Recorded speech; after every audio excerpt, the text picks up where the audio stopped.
investigators are on the trail of a serial killer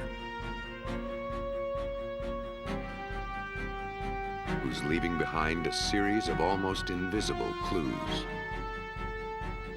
In Maine, police depend on a few paltry fibers to sew up a case against a deadly rapist. The evidence is in hand, but they have nothing to compare it against. Florida investigators confront a fast car, a fatal accident, an unlikely story.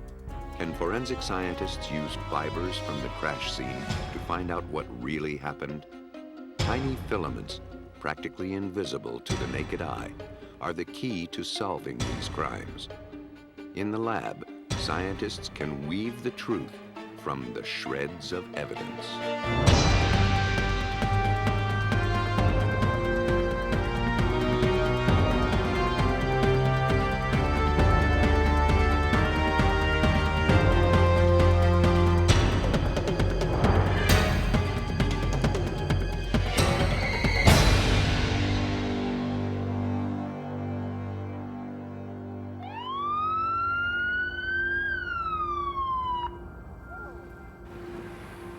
In 1981, a peaceful hike in the suburbs of Atlanta, Georgia, ended with a grim discovery.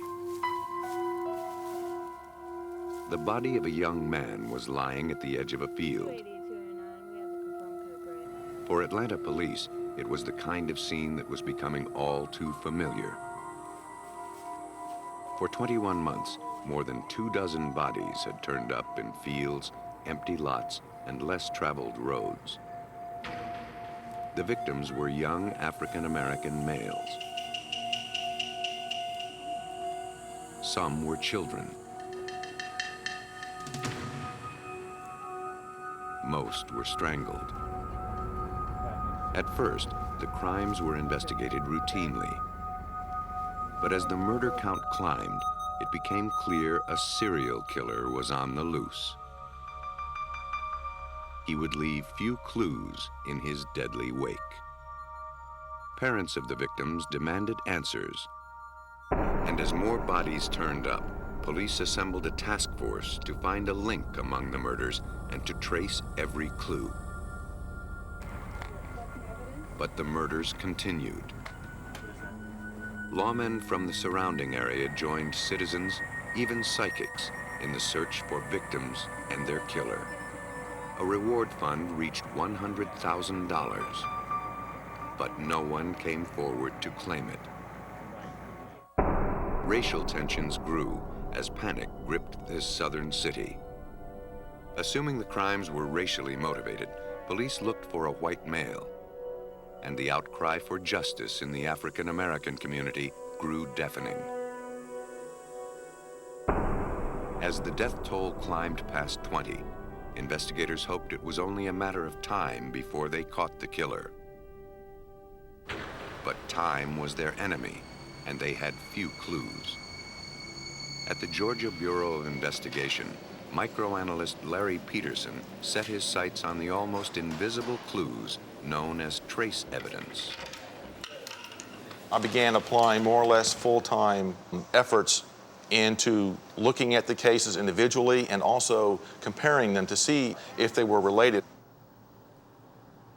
Peterson was counting on fiber evidence to be the common thread that bound killer and victims. By their nature, fibers are easy to pick up, hard to brush off.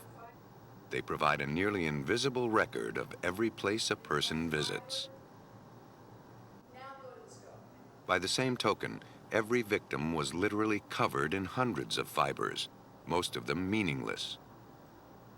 To find out which strands were important required a concentrated effort. Each fiber collected from one victim had to be visually compared against hundreds pulled from the next.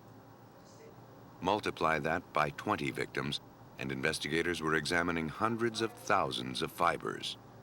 The task could easily stretch into months. It's hard to determine automatically what bits of material are important that could be from, let's say, a killer's environment, what bits of material is from the victim's own home, from places that they frequent. Using a stereo microscope that renders the fiber evidence in 3 dimensions, Peterson analyzed fibers culled from the crime scenes and during autopsies. Their length, shape, and texture suggested some were from a household carpet, others were from an automobile. I was still looking for any other kind of evidence that may link different cases together, in addition to the ones I had already found. After scanning hundreds of samples, Peterson singled out fibers with similar characteristics. On most of the bodies, he kept coming across purple acetate fibers, as well as yellow-green fibers that appeared to be from a carpet. As the evidence began to accumulate, he needed more specialized microscopes.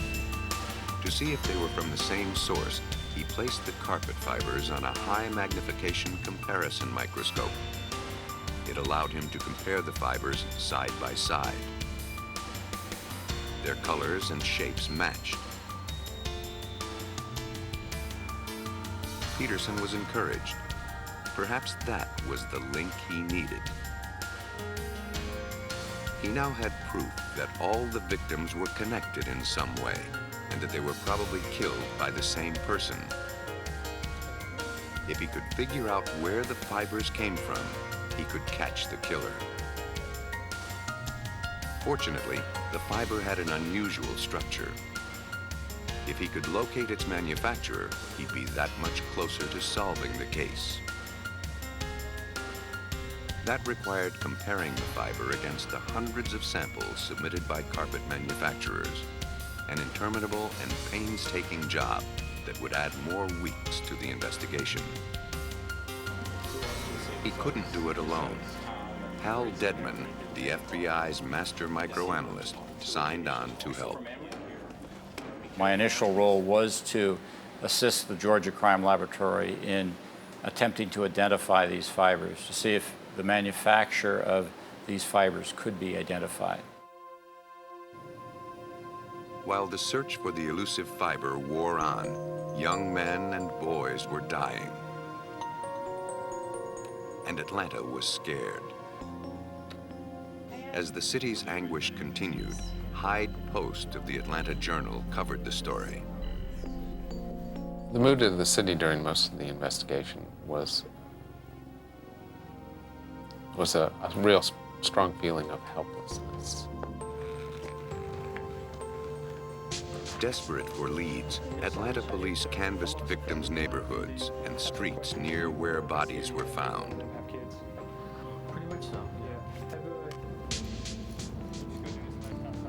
They questioned people door to door, looking for any piece of information that might help them. At night, patrol cars searched the neighborhoods looking for anyone suspicious. On the streets, police had few leads, but in the lab, microanalysts were getting closer to pinpointing an original source for the unique fiber. The media caught wind that investigators were using trace evidence to tie the Atlanta area murders together. But publishing the news didn't stop the killer. It only made him change his tactics. Suddenly, instead of in the woods or dumped by the roadside, the bodies began to show up in water. The victims found in the rivers were either nude or partially clothed. Was the murderer trying to eliminate fiber evidence from being traced back to him? Lawmen suspected as much. Without alerting the media, and armed with the knowledge that the killer was now disposing of the bodies in water, scores of police recruits staked out Atlanta's bridges. They were fishing for a murderer that had eluded them for 22 months. Week after week, the recruits would secretly assemble under the bridges to keep their vigil. For all their efforts, officers dubbed them trolls. All they could do was wait for the killer to strike again.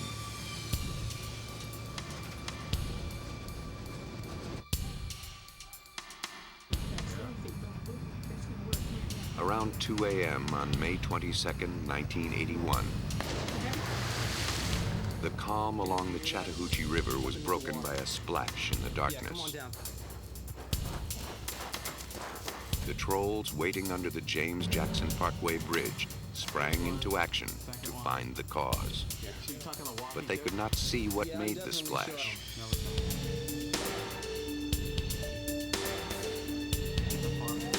They radioed to nearby officers, who intercepted a station wagon and questioned the driver.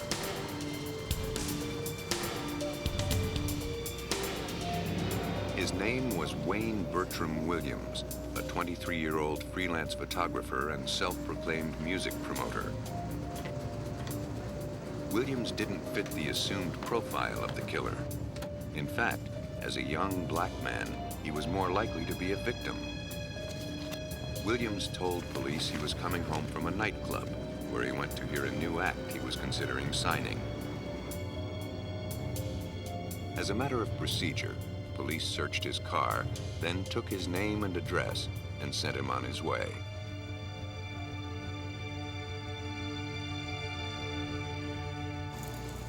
Two days later, the body of 27-year-old Nathaniel Cater surfaced in the Chattahoochee River, downstream from the James Jackson Parkway Bridge.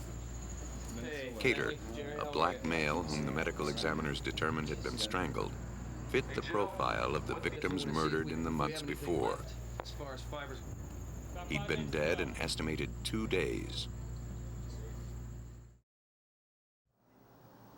The trace evidence collected from Cater's body was sent to Peterson. 2 fibers had been extracted from the victim's hair. In structure, they matched those found on the other victims. But the color didn't match. It could have faded from the water, or it could have been a mismatch. But viewing the fibers under polarized light revealed the structure of the fibers to be identical. Police decided to take a second look at Wayne Williams. After an interview and background check, a picture of Williams developed. He was a pampered only child, a college dropout at age 19. No one had seen him at the club he said he was at the night police stopped him on the bridge. Caught in this one lie, his alibi crumbled. Williams now became their chief suspect. They obtained search warrants for his house and car. Williams, feeling he had been wrongly accused because of his race, held a news conference to proclaim his innocence. But he didn't allow the press to take pictures. They openly said, "You killed Nathaniel Cater, and you know it, and you're lying to us." They said that. Some members of the African American community also found it hard to believe that Williams could be considered a suspect. I think it was very difficult for the community to believe that an African American might have committed these crimes, that an African American had gone about systematically killing other African Americans. There was no history of black serial killers. Serial killers is a middle-aged white guy thing, or seemed to have been, and this ran counter to that pattern. In the early 1980s, DNA testing wasn't available yet. All that forensic investigators had to go on were these small fibers. The strands seemed to point to Williams' guilt. His house was covered with yellowish-green carpet. Peterson collected as many fiber samples as he could. He also collected dog hairs and fibers from a purplish bedspread and from the trunk liner and glove compartment of Williams' car. Inside these bags of evidence could lie the key to catching the murderer. Peterson was hopeful that fibers from Williams' house would match fibers from the victim's clothing. Took the evidence back immediately to the laboratory that very evening and mounted some of the samples up to see, does this have any potential or not? Let's just kind of see right away. The violet acetate, along with the green carpet fibers from Williams' home, matched the fibers found on nearly all of the victims so far. But as strong as that evidence seemed, it simply wasn't enough. To make their case, investigators faced a staggering challenge: to determine how many other people in Atlanta had the exact same carpet. Based on the fiber evidence, Wayne Williams now looked like a strong suspect in the Atlanta murders. But anyone else in Atlanta with the same taste in yellow-green carpeting would be equally suspect. Police needed more to go on. They needed to find out how much of that particular yellow-green carpet was installed in Atlanta's homes. So they dug much deeper. Microscopic analysis of the fiber structure helped identify their manufacturer. The carpet was made in the early 70s, but that particular shade was produced for just 1 year. A little more than 16,000 yards of the carpet had ever been sold in the Southeast. In Atlanta, the calculated odds that someone owned the same kind of carpet as Williams were less than 1 in 8,000. The evidence was stacking against Williams, but not nearly enough to win a conviction. To narrow the field, investigators compared automobile carpet fibers found on some of the victims to the rug in Williams' car. It was estimated that approximately 1 out of 3,500 cars in the Atlanta, Georgia area might be expected to have a carpet fiber like that found on many of the victims that were linked to Wayne Williams. Put another way, the victims would have had to randomly visit 3,500 cars plus nearly 8,000 homes in order to pick up both fibers. The odds of that happening randomly were 1 in more than 29 million. Add to that the purple acetate fiber from the bedspread, and it became nearly impossible that the victims could have picked up these 3 fibers someplace else. The numbers didn't lie. Williams was arrested. To forensic scientists, the fiber evidence was overwhelming. To a panel of jurors, it might be confusing. We wrote a story at the beginning of the trial that the prosecution's strongest case, strongest evidence, could be contained in a thimble. More than just Williams was on trial. Prosecutors knew that the science that led to his arrest would also be scrutinized. The defense would do everything it could to snarl their credibility.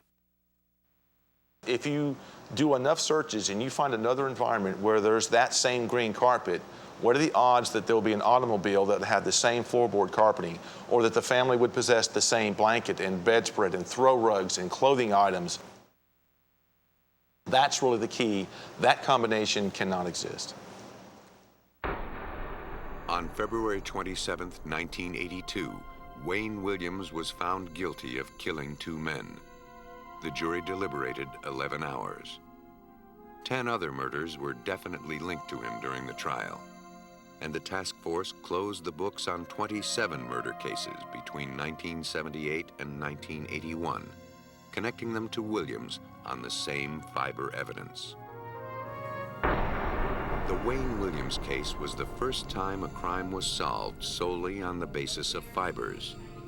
The amount and variety of fibers found on Williams' victims snared him in a net of evidence. But in a case in Maine, investigators had far less to catch a killer. November 30th, 1990 was a brutal day in northern Maine.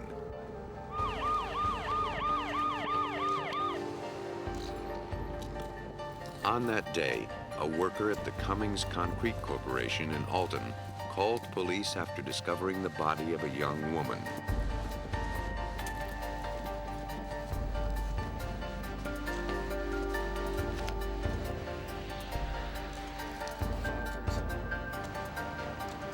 The victim was face down. She was nude except for the socks on her feet. The rest of her clothes were piled nearby.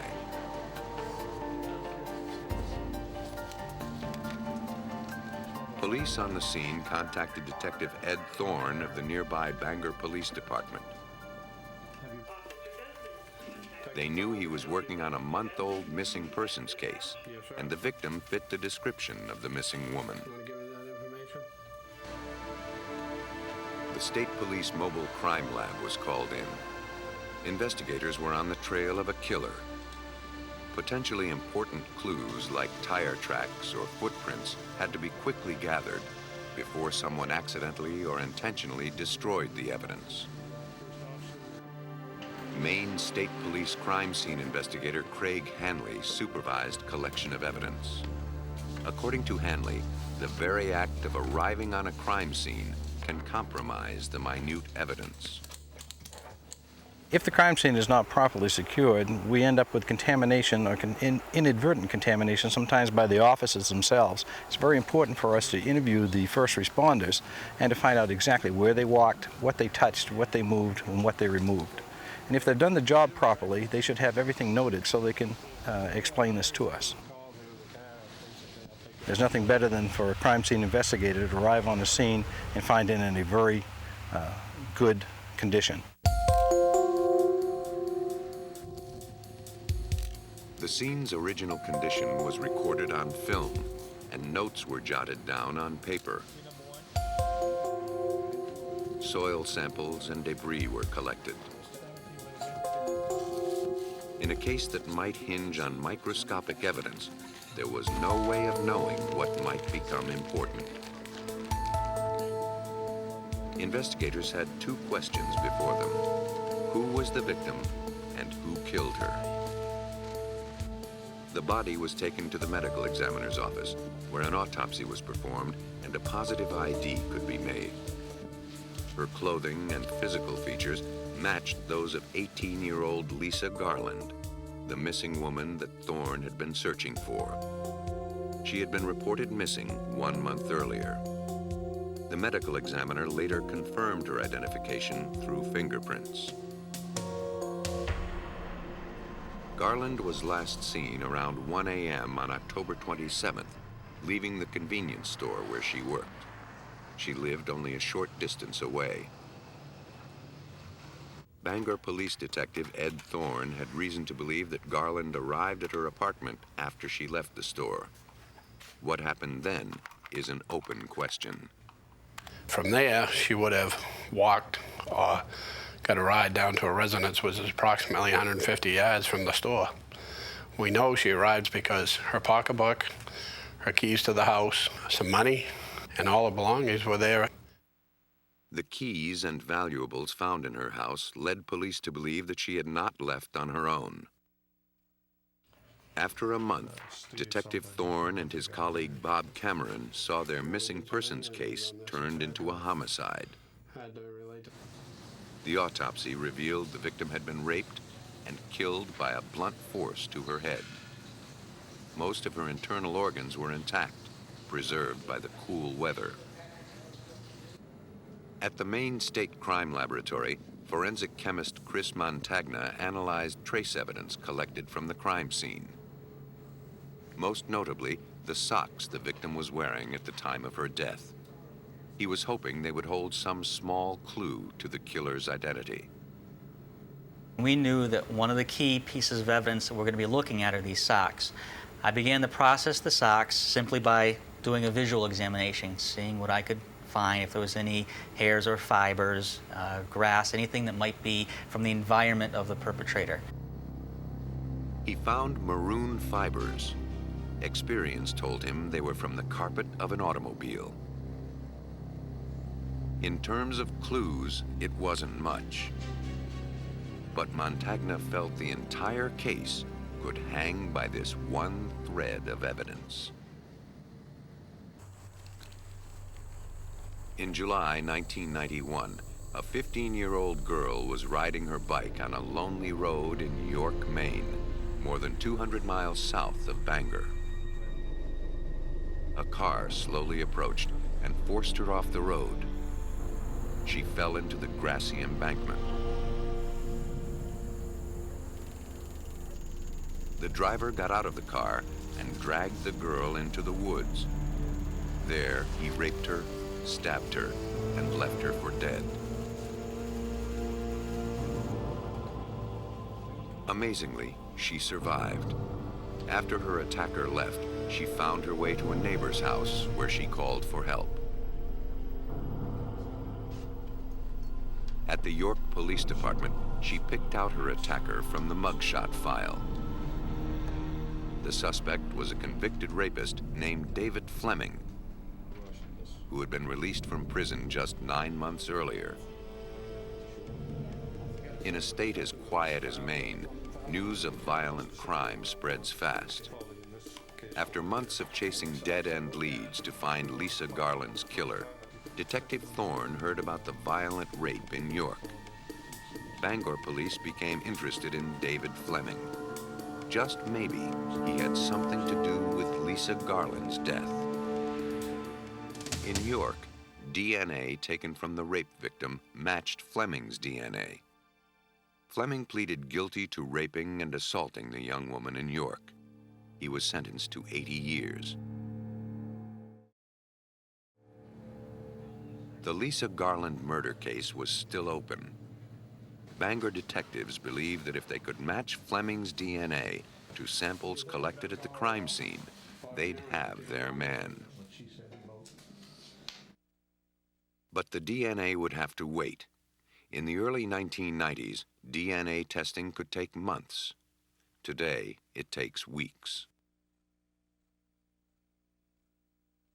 If police were to prove that David Fleming killed Lisa Garland, they would need to rely on more conventional evidence. In this case, carpet fibers extracted from David Fleming's car. The fibers were sent to chemist Chris Montagna. He compared them with the ones found 8 months earlier on Lisa Garland's socks. Montagna placed each fiber on a separate stage of a comparison microscope to analyze them side by side. With a few adjustments, he could see that the pattern of dark and light stripes in the fibers lined up. When laid end to end, the fibers looked like one continuous strand, indicating that they came from the same source. It looked like the breakthrough investigators needed. The match allowed detectives Thorne and Cameron to trace 8-month-old evidence back to David Fleming. Detective Bob Cameron understood the importance of the fiber evidence. The fiber that was found on the victim's sock, that was matched to the carpeting on the vehicle that Fleming had been driving. And it narrowed it down considerably because the fiber that matched to the carpet in the car was the only year that they had put that color carpeting in those vehicles. The results were now conclusive. The fibers matched. But would this single shred of evidence be enough to convince a jury beyond a reasonable doubt? Fortunately, an overlooked piece of evidence was found in the victim's body bag. It was a small chip of wood, hardly worth keeping. But Montagna noticed that it had been squared off, leading him to believe that the wood had been machined. Successful once with carpet fibers, Montagna asked the investigators to again comb through Fleming's car, to look this time for a speck of matching wood. Inside the trunk, covered by a large cloth, lay small hand-carved wooden boats. Fleming learned to craft wood during his previous prison stints. Montagna sent the chip and the boats for analysis. The results again looked bad for Fleming. The chip was made of white pine, and so were the model boats. The wood had all been machined the same way.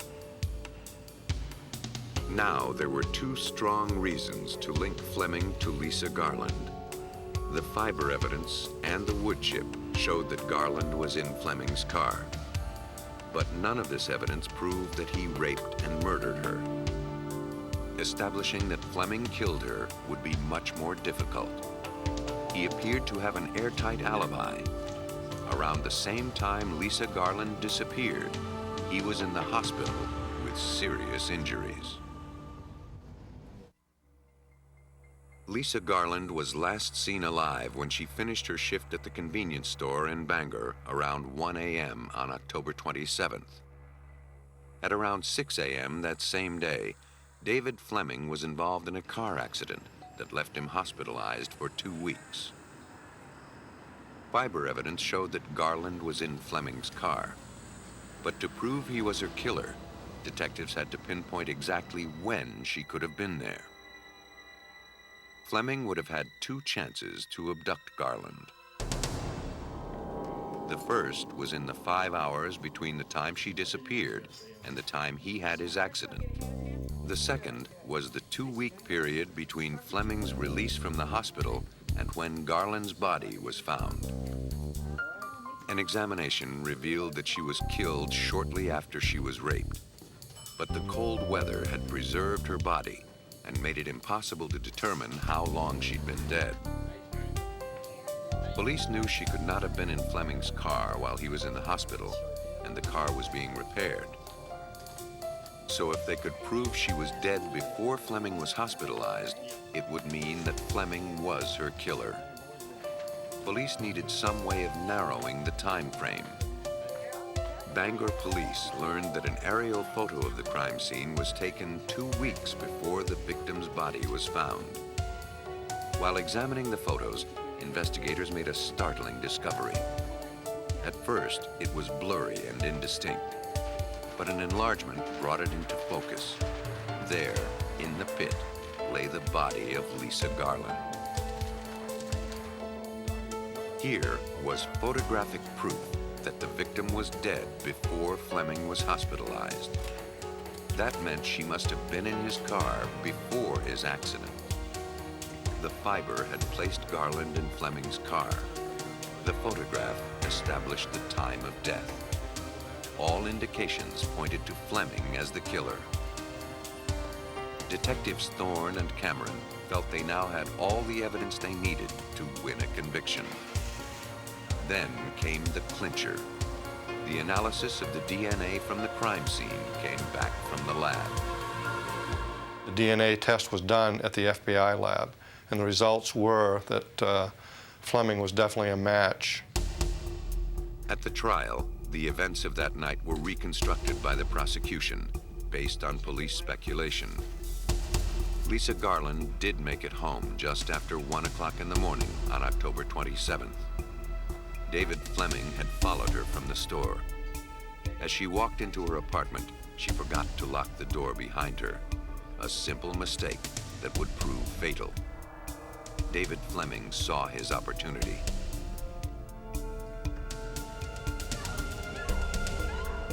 He then went into her apartment.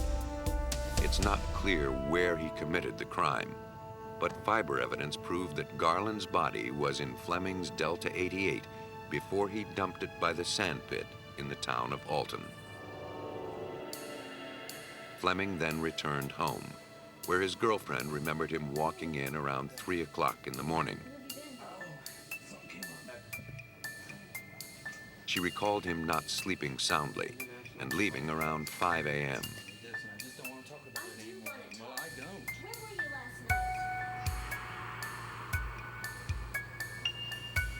About an hour later, Fleming got into an accident with an 18-wheeler. He was out of commission for 2 weeks, but the evidence showed he had already committed his crime. The fiber evidence linked the victim to his car. The photograph established an approximate time of her death. And the car accident closed his window of opportunity to just a sliver. On March 22, 1995, David Fleming was convicted of raping and murdering Lisa Garland. He is serving a life sentence on top of the 80 years for the rape in York. In case after case, fiber evidence has linked victims to their killers. But in a case in Florida, investigators relied on fibers to reconstruct the circumstances of a fatal car accident.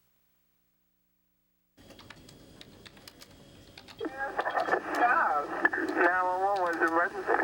Yes, some man just knocked on my door. He says he's had an accident and he thinks his friend's dead.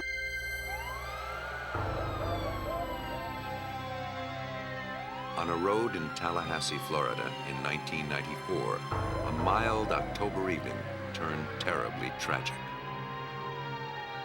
Strewn among broken beer bottles, snapped tree limbs, and mangled car parts lay the lifeless body of 30-year-old Michael Manella.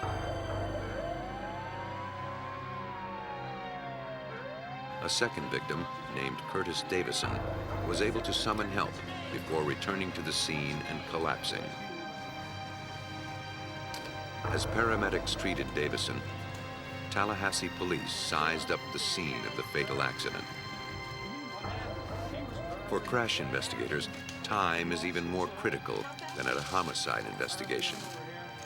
At a homicide, officers can cordon off the crime scene and return to it later. Not so with a car wreck.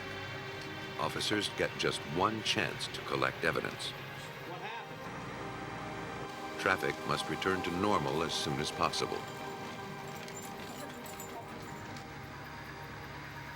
Crash investigators often rely on eyewitness accounts as a first source of information. But no one had seen this late-night crash. No one other than survivor Curtis Davison, and he was in no condition to make a statement. Crash homicide investigator Mike Walker had to rely on preliminary judgments based on the evidence he saw at the accident scene.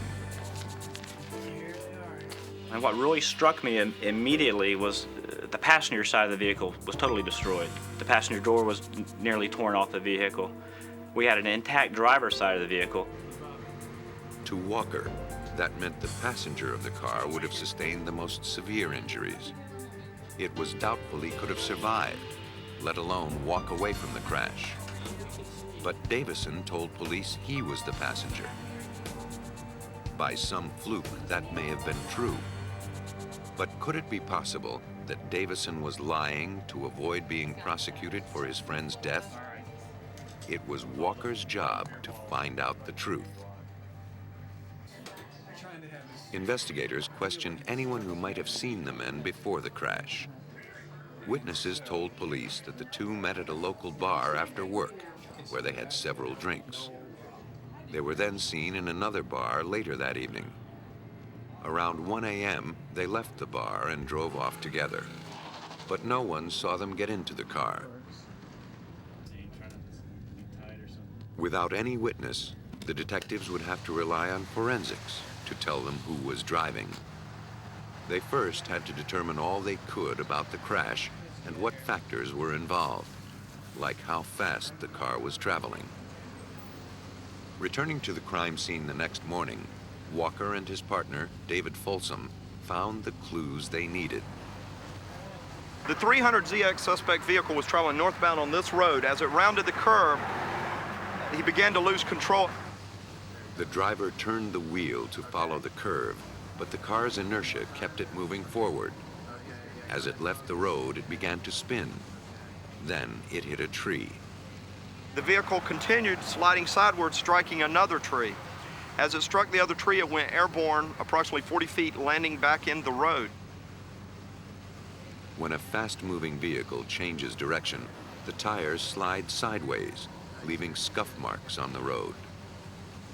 By measuring these marks, called critical speed scuffs, and factoring in the friction of the road surface, investigators can calculate how fast the car was moving as it sped out of control.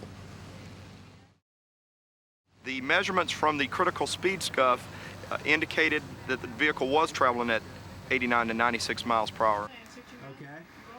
Almost from the start of the investigation, police had a hunch alcohol played a role. Broken beer bottles were found at the scene, and paramedics and officers detected alcohol on Davison's breath and on Manella's body.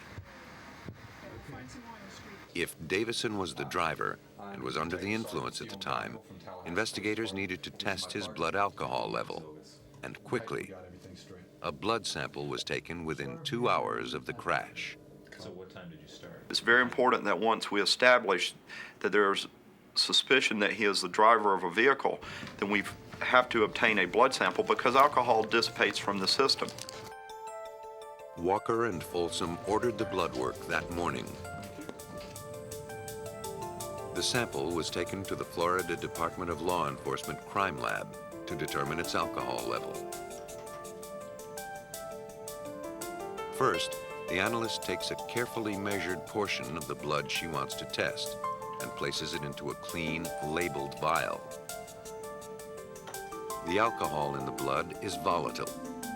As the blood is shaken, it evaporates into the air or headspace of the vial. It's the components of the blood in the headspace and not the blood itself that's tested. The gas in the headspace is drawn into a chromatograph, which identifies its components and their concentration.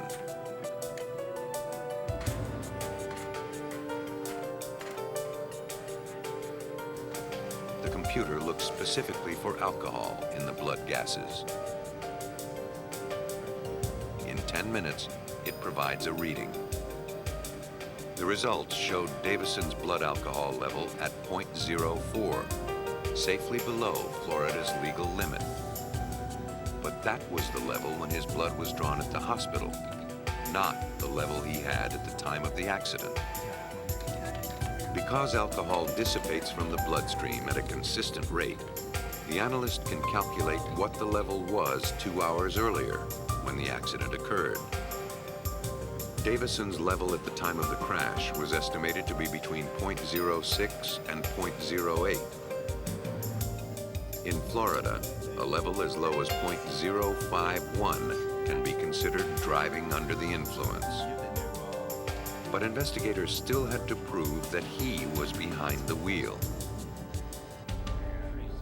Back at his office, Walker pored over the accident scene photos and compared them to his notes. Parts of Davison's story weren't adding up. First was the car's restraining system. Walker recalled the driver's side airbag had been deployed. Airbags, by design, pin the driver in place. If Manella were driving, it seemed unlikely he'd have been thrown from the vehicle. Yet his body was found some 50 feet from where the car came to rest. On the other hand, the passenger's side seatbelt looked like it hadn't even been used. Whoever sat here could have been thrown. One more clue aroused suspicion.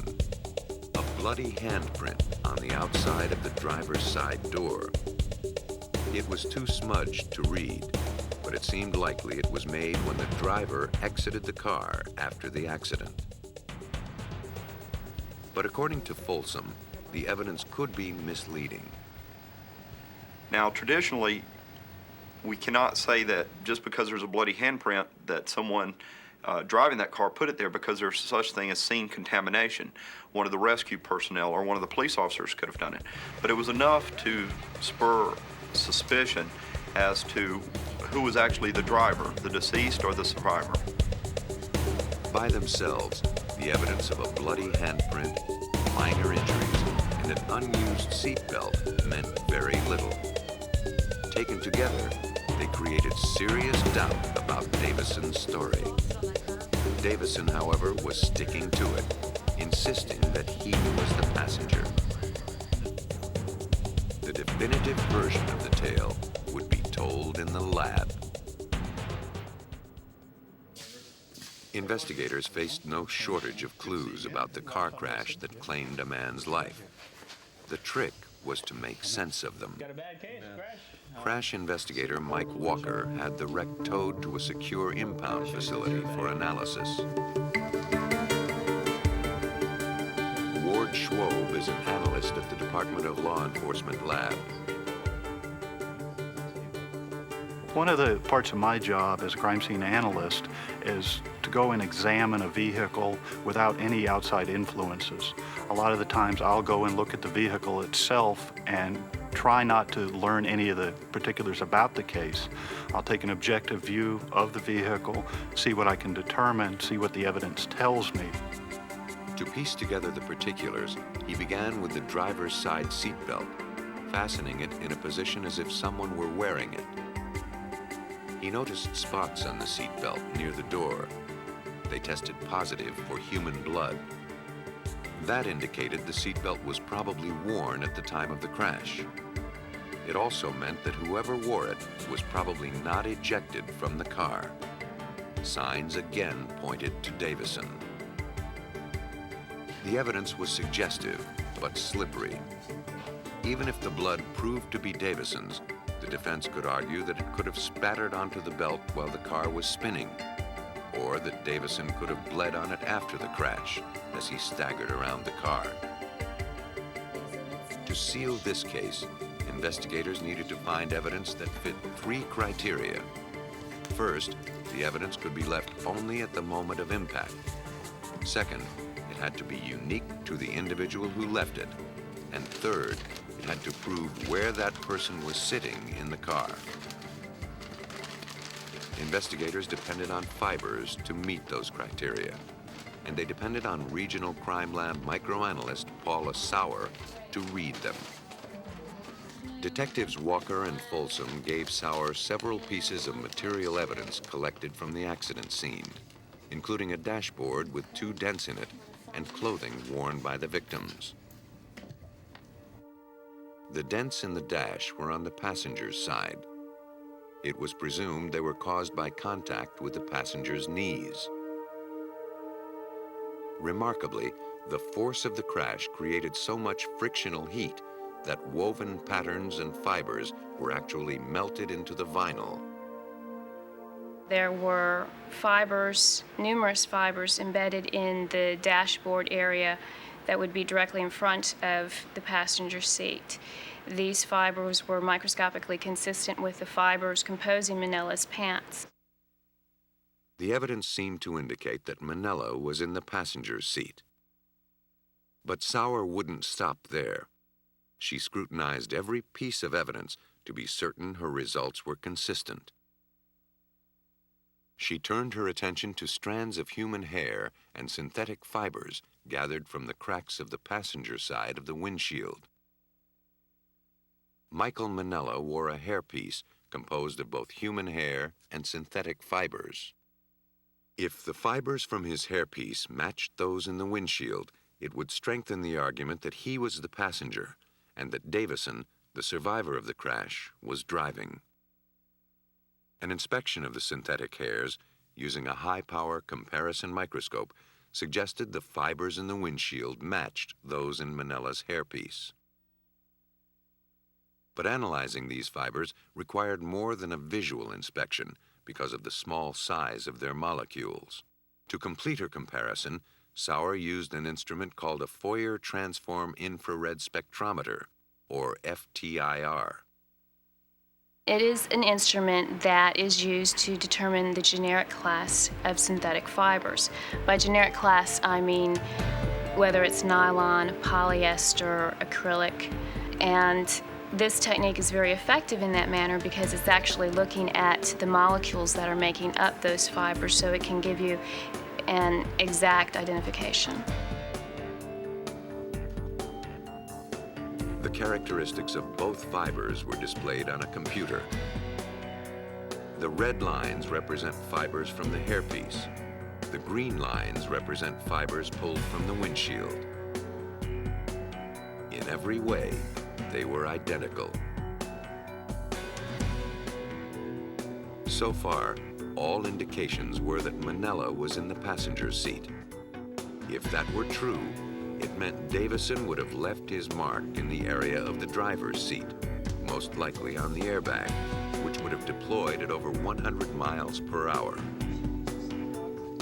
Sauer analyzed fibers clinging to the tightly woven fabric of the airbag. She found 9 fibers matching the fabric of Davison's pants. Her conclusion? Davison was driving.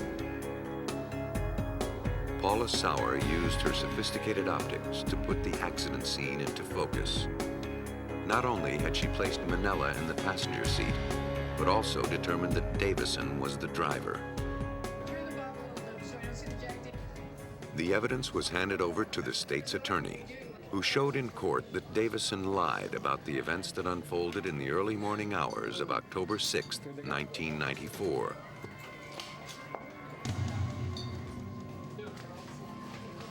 The prosecution's theory was that after a night of drinking, it was Curtis Davison who got behind the wheel of Manella's Nissan 300ZX. Anxious to test the sports car's power, Davison put it in high gear, racing down the tree-lined two-lane road. Ignoring the 35-mile-per-hour signs, Davison climbed toward 90. Then the narrow road started to curve, and Davison lost control. No longer heeding the steering wheel, the car slid sideways and careened off an oak tree. Michael Manella, in the passenger seat, was thrown from the vehicle. He wasn't wearing a seatbelt. The sports car continued to spin out of control, smashing into another tree before coming to rest on the side of the road. Davison, saved by the airbag, crawled out of the car. He went around to the passenger side to look for Manella, his bloody left hand leaving a smear on the door.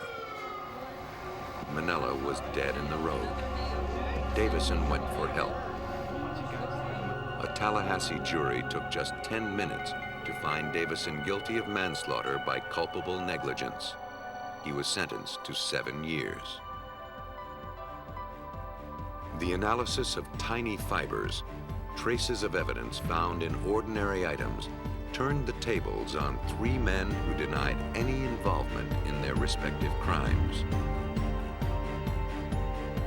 The ability of forensic scientists to pinpoint the makeup of fiber down to the most microscopic detail allows prosecutors to tear alibis into shreds of evidence.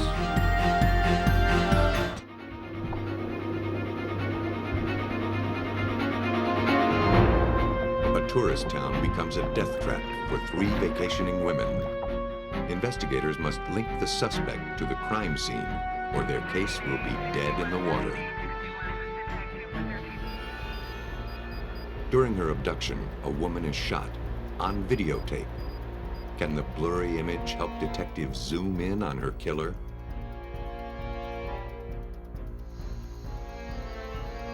A murder case rests on 2 computer disks that have been cut to ribbons. Now, investigators must invent a way to assemble their evidence bit by bit. Every phone call can be followed. Every transaction leaves a trace.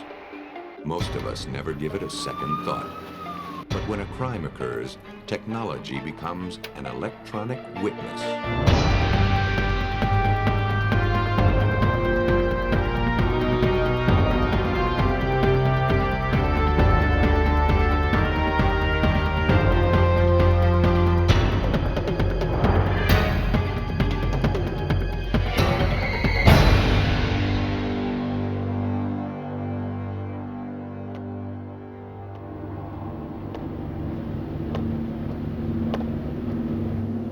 On June 4th, 1989, investigators in Tampa, Florida found themselves plunged into the depths of a mystery.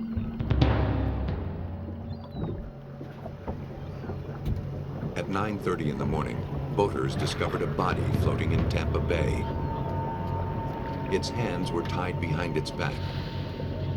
Duct tape covered the nose and mouth. The victim was naked from the waist down.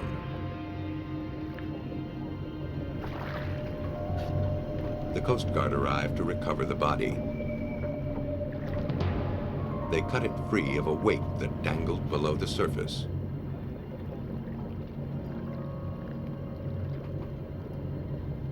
The victim was female.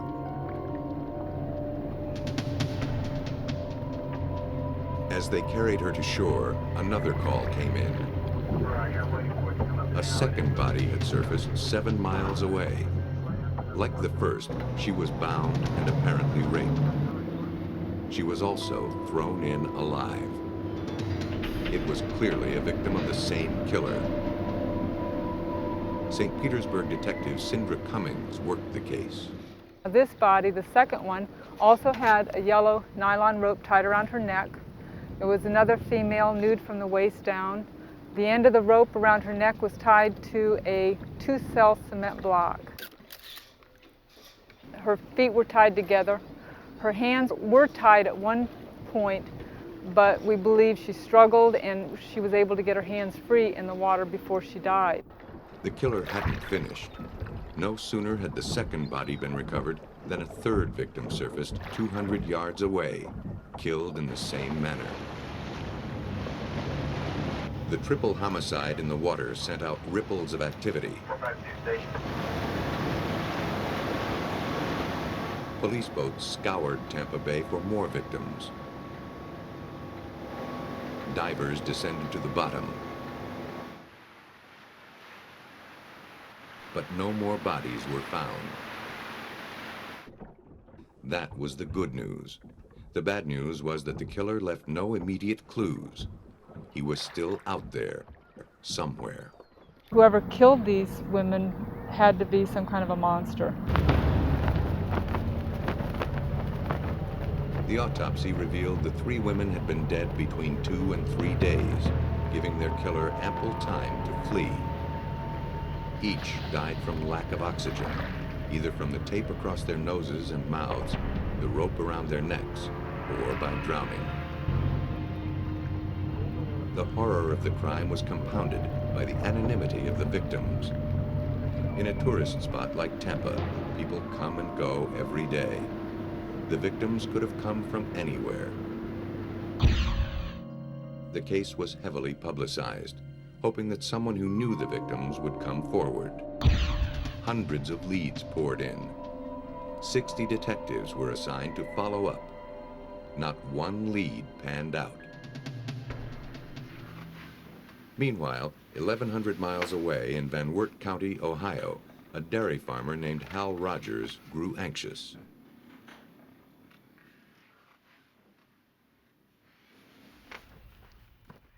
His wife, Jo, and daughters Michelle and Christy were vacationing in Florida. But I wish Dad could come.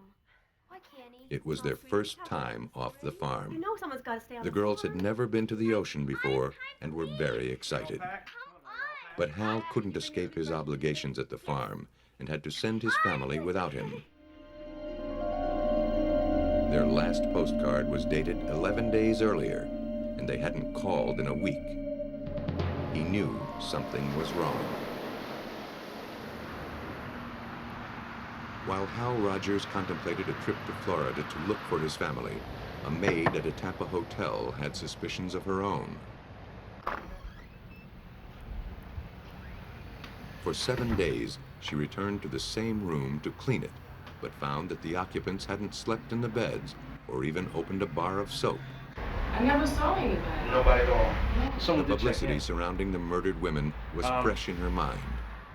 Wondering if there were a connection, she told her manager about the room. He notified the police. The room was registered to Jo Rogers. She had arrived with 2 children. Forensics dusted for fingerprints. One set was positively identified as one of the murder victims. Identification was difficult because the bodies were so decomposed when found. But investigators at last had something to work with. On the hotel registration, Rogers had listed her vehicle. The car wasn't in the parking lot. Tampa police spread out to locate it. They found it parked at a boat ramp 2.5 miles from the hotel. Forensics combed every inch of it for clues. They found a tourist brochure. On the back were handwritten directions to their hotel. The penmanship was compared against Jo's, Christie's, and Michelle's. It didn't match. It was apparently written by someone they met on the road. To investigators, This meant only that they became lost and asked someone for directions. It was hardly a lead. A tourist's life is full of such brief interactions with strangers. That's precisely why investigators were so troubled by this case. The killer, too, was no doubt a stranger to the victims, and crimes committed by strangers are the hardest to solve because nothing connects victim to killer. It could be anyone from the entire Tampa Bay population that we were concerned about. And it had everyone in Tampa Bay area concerned and worried because the victims were just tourists, someone that everyone can identify with. They weren't in a drug area, they weren't doing anything illegal or anything wrong, and here they were singled out and victimized by an unknown person. And we had no leads to the suspect, nothing to start with. Investigators also found a sheet of hotel stationery with directions to the boat ramp. They included the words blue with white. Because the directions were to the boat ramp and the women were killed on the water, detectives assumed the words described the killer's boat. It also described hundreds of other boats in Tampa Bay. Investigators determined that the handwriting on the stationery matched Joe Rogers. The killer must have visited or phoned her at the hotel and dictated them. But no one had seen him, and the hotel didn't keep a log of incoming calls. The ferocity of the crime told police that the killer probably had a prior record. More than likely, he worked his way up to murder through a series of smaller crimes. But without further leads, the investigation stagnated. Months rolled by as waves of suspects arose and were eliminated.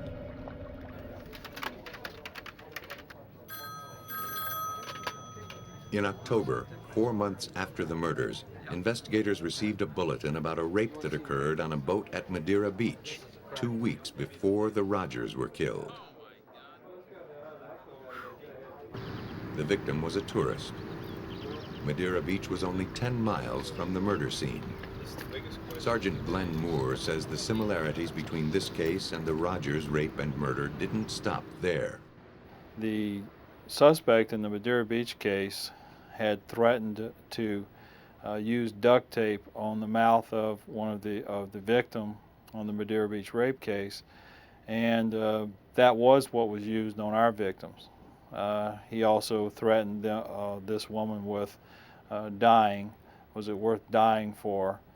And he also had a blue and white boat.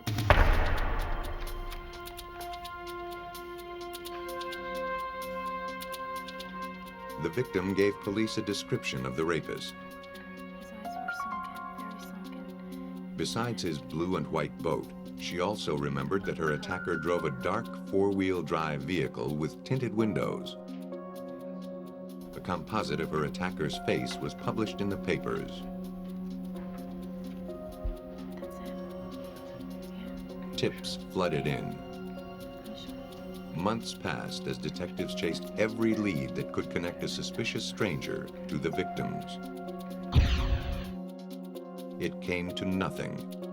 By now, almost a year had passed, and all they had was a picture of a rapist who may or may not be the killer.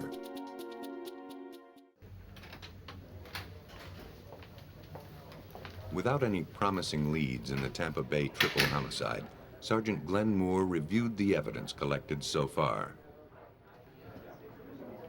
He had a composite sketch with no ID and a brochure with directions to the hotel written in a stranger's hand.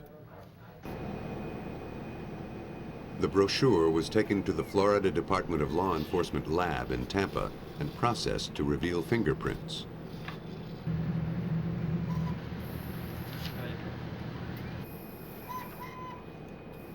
It held some prints that didn't belong to any of the victims. They were analyzed by latent print examiner Sam McMullen. There's what we call, or refer to sometimes as writer's palm, and that's when you're writing a document the way that your hand, the palm of your hand falls on the document itself. A palm print is just as conclusive as a fingerprint in making an ID. Whoever left these prints wrote the directions on the brochure. Now, detectives wondered if this same person possibly killed the Rogers. If this writer were the killer, his fingerprints were probably on file for prior offenses. Although palm prints become part of a repeat offender's record, they aren't usually cataloged in the computerized fingerprint system. Investigators had no way of doing an automated search. All they could do was manually compare the print against each new suspect that surfaced. More time slipped by without a match. The prints and the writing sample seemed useless. Moore wouldn't let the investigation die. The man who killed the Rogers was at large, and police were determined to find him. To flush him out, they held press conferences, posted billboards. And typically what happens is you put up a picture of the victims and you say, does anybody know anything about this case? I think what was a little bit different and unique about what we did with the billboards is we actually put a picture of the handwriting evidence up on the billboard and asked people to look at that and tell us if they knew who the handwriter was. Among the deluge of leads, one stood out. A woman named Joanne Steffi told police that the handwriting looked like a former neighbor's, an aluminum siding contractor named Oba Chandler. She had seen the composite when it first appeared and thought it resembled Chandler. But she wasn't sure. The handwriting rekindled her suspicions. When we put the handwriting up on the billboards and it brought it back to her attention, she went and checked with some other neighbors and some other people and found some contracts for the business he was in. She made the visual comparison herself along with her neighbors, and they decided it was a great likelihood this was the writer, so they gave us a call. The contracts and brochure were sent to the Florida Department of Law Enforcement, where they were scrutinized by document examiner Teresa Stubbs. The examination of handwriting is really a study of movement. You're looking at all the aspects of the writing, the beginning strokes, the ending strokes, the height relationships of letters to other letters. Once I had familiarized myself with all those habits that were on the brochure, then I compared them with the habits found in the known sample of writing submitted as being that of Mr. Chandler. I found that they were significantly similar in all aspects with no differences. The handwriting match was the break the detectives needed. A little more digging, and investigators found that 45-year-old Oba Chandler had a long criminal record, having been charged with everything from burglary and counterfeiting to kidnapping. Police obtained his palm prints from his prison records. The print found on the brochure matched Oba Chandler's right hand. They had their suspect. Now they had to build their case. And how are you? Detectives arranged a photo lineup with the Madeira Beach rape victim, asking if she could identify the man who attacked her. In these particular photographs. She selected Oba Chandler's picture. More confident than ever that Chandler was the murderer, Sergeant Moore kept him under surveillance to see if he would tip his hand. He didn't. And they didn't have enough to arrest him. To prove he killed the Rogers, they had to place him at the scene of the crime. The waters of Tampa Bay held no clues, but maybe the answer was in the air. Detectives sought his phone records to see if they could trace his whereabouts. Chandler's phone records showed that on the night of the murders, June 1st, 1989, 5 calls were made between 1:30 and 5 a.m. The prefixes showed that these calls were shipped to shore, made collect to his home. They were extremely important. They put Oba Chandler on his boat the night of the killings, the night that the women were murdered and thrown into the bay, we could prove that Oba Chandler was on his boat. At his trial, Chandler said he'd been fishing on the bay that night when his engine failed. He told the jury that his fuel line broke, and by the time he fixed it with duct tape, he'd lost all his gas. He was stranded until a passing boat rescued him the next morning. But the jury didn't buy his fish story. On cross-examination, Chandler couldn't explain why he called home but didn't call a towing service. He couldn't describe where the fuel line enters the engine. He didn't realize that duct tape doesn't stick to a gas-covered fuel line. And most importantly, he didn't know his engine had an anti-siphon valve, making it impossible for the gas to leak out if the line burst. I believe that was one of the defining moments for the jury, to see him on the stand and to see all of what he said proven wrong. The prosecution presented a more credible scenario. Excuse me, sir. Do you know how to get to the Viking Hotel? Yeah, which one? Lost in Tampa, Jo Rogers and her daughters stopped to ask directions to their hotel. The friendly stranger who showed them the way was Oba Chandler. Now he knew where they were staying.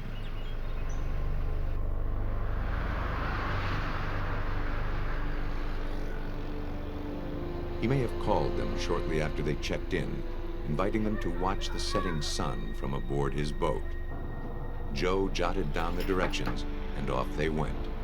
There was no time to unpack.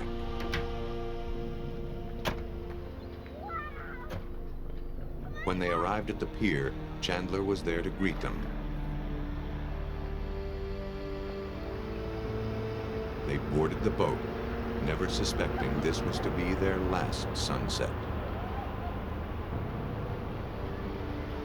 For his crimes, Oba Chandler was sentenced to death. Oba Chandler didn't care who he killed. Most murderers are more selective. The road to their conviction begins with a motive. In Northumberland County in central Pennsylvania, a young girl returned home from her grandparents' house. She'd walked this path dozens of times, and her mind was a million miles away. But on June 12, 1989, the foul smell of decay caught her attention. She cautiously investigated, hoping it wasn't a dog struck by a car. What she found was far worse, a human body. How long ago? Pennsylvania State Police rushed in to document the scene before the body was transported to the morgue for autopsy.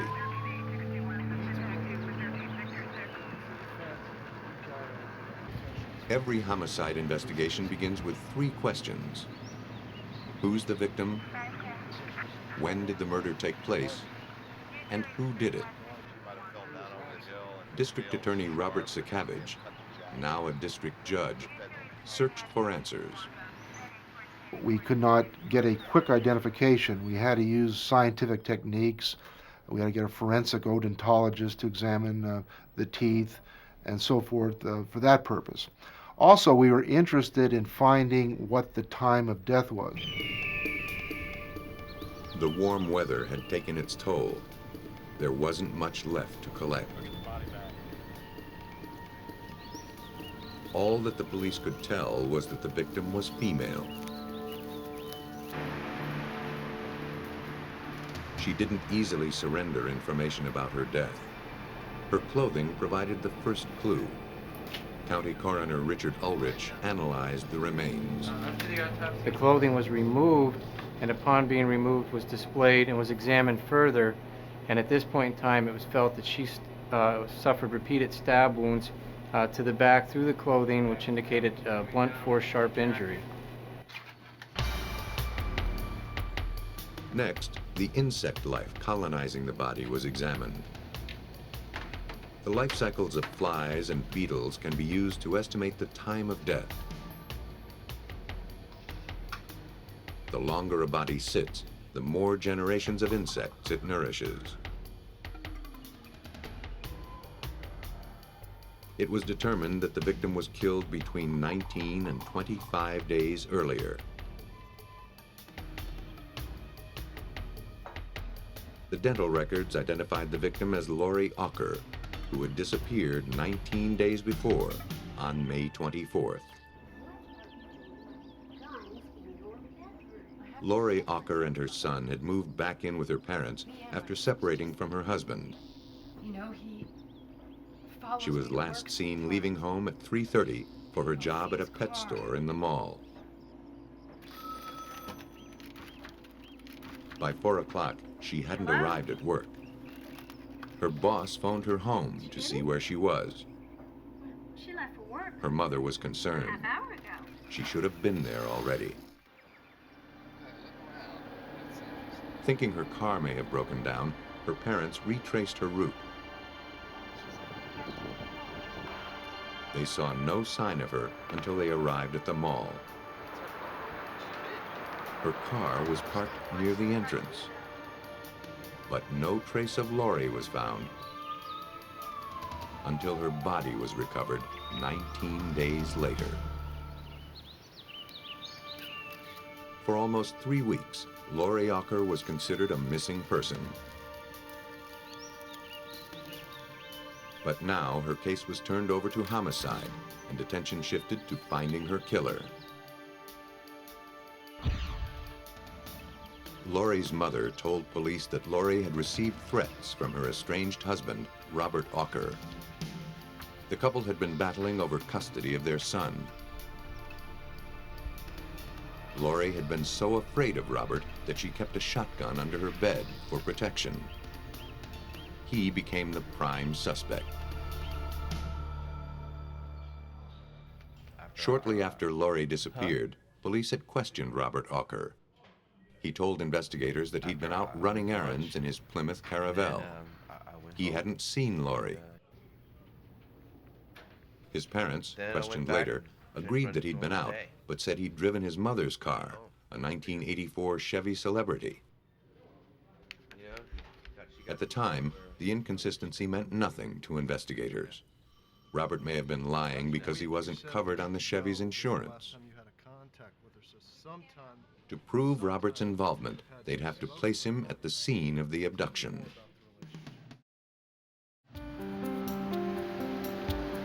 Police went to the mall to see if anyone had seen anything suspicious. They spoke to a teller at the bank next to the mall entrance. She suggested that perhaps the tape from the automatic teller machine held some clue, since it captured the portion of the parking lot where the victim parked her car. Well, I don't remember seeing it, but An ATM camera snaps still images onto videotape at preset intervals. The camera at the mall where Ocker disappeared took a picture every 10 seconds. Lori Ocker had been missing 5 days by the time investigators were able to obtain the tape. The image, fuzzy but undeniable, was Ocker's car. Next to it was a figure, assumed to be Ocker. It was the next image, taken 10 seconds later, that caught investigators' attention. The picture was not clear. The focus of the camera was on a person who was negotiating a transaction with the machine. Over his shoulder, deeper into the parking lot, was what we believe a scene of abduction. The image showed a car crossing the victim's path. She's leaning into the car. In the next frame, the car is driving away, and Lori is gone. The car, though ghost-like, vaguely resembled the Chevy owned by Robert Ocker's mother. Robert Ocker was a suspect by virtue of the fact that he and Lori parted on such hostile terms. Lori feared for her life, but it appeared that Robert had managed to lure her into the car. At the time of this abduction, Robert Ocker was exercising his first weekend of visitation, and he had in his custody the child. We absolutely have no statements to that effect, but circumstantially, We know that how devoted she was to that child. Is there any conceivable reason she would have gone into the car? Probably. If somebody would have told her that something was wrong with her child or she was needed, she might do it for that reason. Investigators faced two obstacles linking the car to the homicide. First, the image on the ATM was too blurry to conclusively prove it was the Chevrolet. And second, Robert Auker's father had sold the car 3 days after Lori Auker disappeared. It had changed hands 4 times in the months since Auker sold it. It was finally traced to its new owner, 90 miles away.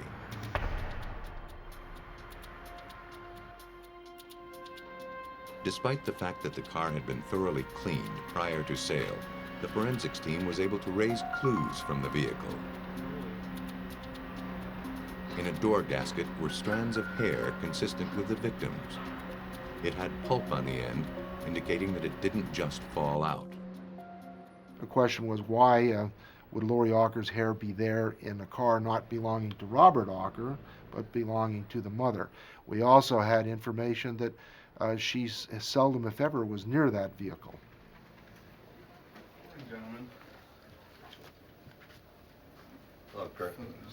Clue by clue, the circumstantial evidence was building against Robert Auker.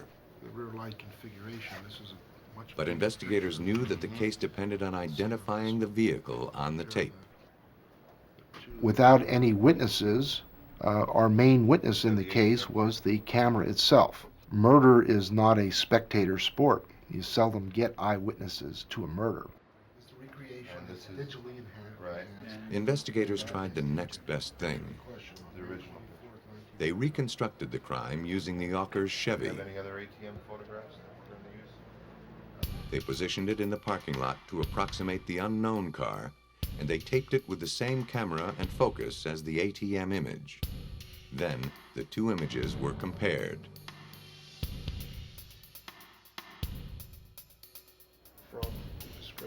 The results were encouraging, but inadequate to snuff reasonable doubt. The tape from the ATM wasn't enough. Investigators knew they needed to enhance the image, but in 1989, enhancement technology was in its infancy. They didn't know if it was possible to clean up the video. Sakavage contacted Eastman Kodak for help. They suggested NASA. If anyone on the planet had the ability to turn fuzzy images into hard evidence, it would be the Ballistic Missile Defense Organization at Kennedy Space Center. Principal investigator Alan Tietjen is in charge of analyzing images from shuttle launches for evaluation or troubleshooting. When the Pennsylvania State Police contacted him, he knew that enhancing the ATM tape wasn't rocket science, but it was close. The process was very much the same. The source material was different in that videotape from a ATM machine is poorer quality than what we normally deal with. Tietjen knew the quality of the image was too poor to identify faces or the license plate. The best he could hope for was to identify the car model. The image was loaded into a computer, which converted it into a digital image made of dots of light called pixels. 512 pixels per line, 512 lines per image. The process took 5 days. The computer, governed by a set of mathematical equations, manipulates the pixels, enhancing the picture. There is no human intervention directing a specific result. The mathematics determine the result. Each set of equations produces a different outcome. Tietjen had to be meticulous in his methods. He was setting a precedent. Never before had video enhancement been used in a capital case. He devoted 3 weeks to enhancing the ATM video. Once he completed it, he set to work enhancing the police reconstruction video. He used the same parameters for both in order to demonstrate that the images were in fact enhanced and not altered. We also Even with see the enhancement, the car in the original video wasn't perfectly clear. To make their case, investigators hired an expert from General Motors to identify the make and model of the car. He identified it as a Chevy Celebrity, model year 1983 or 84. Robert Auker's mother drove a 1984 model. Sakavich had placed the Auker's car and Robert Auker at the crime scene. The image enhancement made his case. Based on the forensic evidence and the unambiguously enhanced images, Robert Auker was sentenced to death for the kidnapping and murder of his estranged wife, Lori Auker. The landmark case also established image enhancement as a powerful tool in the crime fighter's arsenal. There are video cameras all around us. So they're capturing images, and whenever anything significant happens, now police are going to those cameras to try and capture some critical evidence, and now they're using digital imaging to try and get it enhanced to a point where it's more reliable than it would have otherwise been. Every murder investigation is like a puzzle. Solving it requires finding the right pieces. But in a case in the Philippines, investigators had the pieces they needed. They just didn't know how to fit them together. In the pre-dawn hours of February 25, 1991, a disabled truck on a desolate road caught the eye of a taxi driver in Angeles City, the Philippines. He stopped to assist the driver. He realized he had no help to offer. The woman behind the wheel was dead.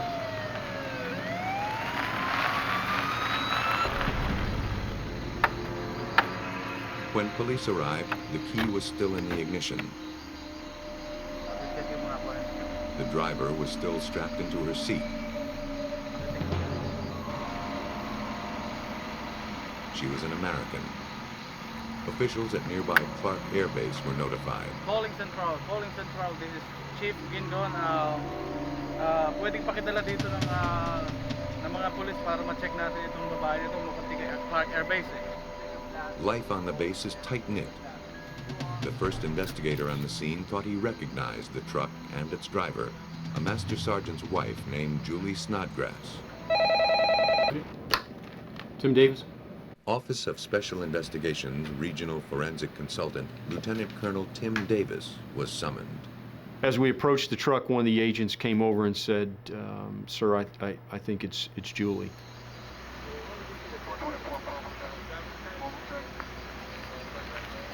When I walked up to the truck and looked in, I just said, "Oh my God!"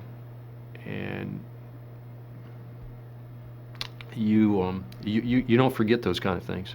I will tell you that. You just don't. As an Air Force wife, Julie was a friendly face at picnics and parties, which she attended with her husband, Joe, and sometimes their 2 young children. She was a good gal to be around, friendly, never knew an enemy. That's what I had a problem with when I was at the scene, was that I'd just seen Julie 2 days before, and I'd ask her, hey, I told her she looked great. She's got this great glow in her eyes, this great smile, and it's tough. The glove box had been ransacked, its contents spilled across the seat and onto the floor. Superficially, it looked like a robbery, but it was too violent for that. The victim had been stabbed more than 40 times. This was an act of violence. This wasn't an act of, hey lady, give me your purse. I'm gonna steal your truck. It wasn't anything like that. This was an act that was done clearly to kill Julie. The truck was carefully transported to a garage at the base where it was swabbed for blood that might belong to the killer.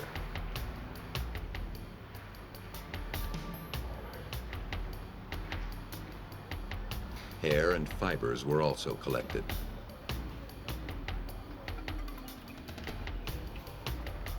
The sample were sent to the Army Crime Lab at Camp Zama, Japan. The results were disappointing. None of the blood, fibers, or hair found in the car pointed to anyone other than the victim.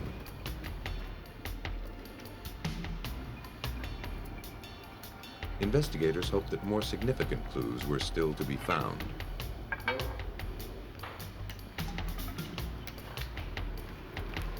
The truck was carefully enclosed in a tent and fumed with superglue vapor, which exposes latent fingerprints.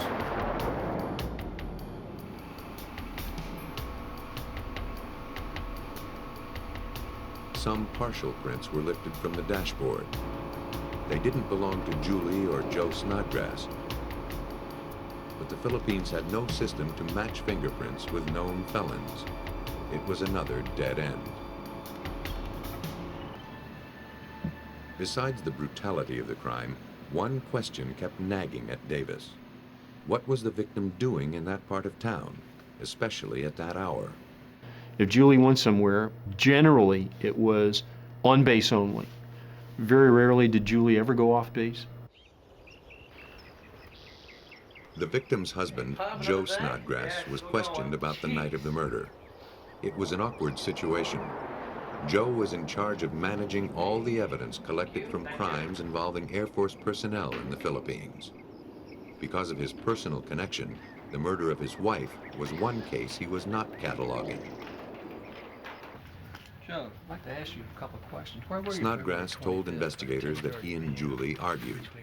She stormed out. Well, that day I was out He called shopping with several my of her wife, friends to see if they'd seen or heard from we had her. a fight, and He even kept a log of the calls he'd made. around 10:30 she just left. That level of attention to So I detail just raised came back to the suspicions.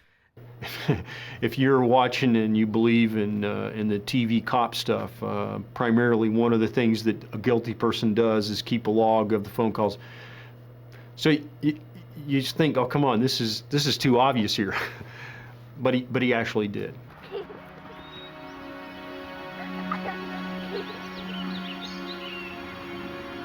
Joe and Julie Snodgrass had a history of domestic problems. In fact, a year earlier, Julie had divorced Joe and moved back to the States with their children. Joe had convinced her to come back to him 1 month before her death. Okay, what kind of job do you do? To see if their relationship was souring once again, investigators spoke to their housekeeper. And I take care of the children. She was nervous and unable to offer any information about the Snodgrasses' relationship. Where you at? Considering her daily interactions with the family, that seemed strange.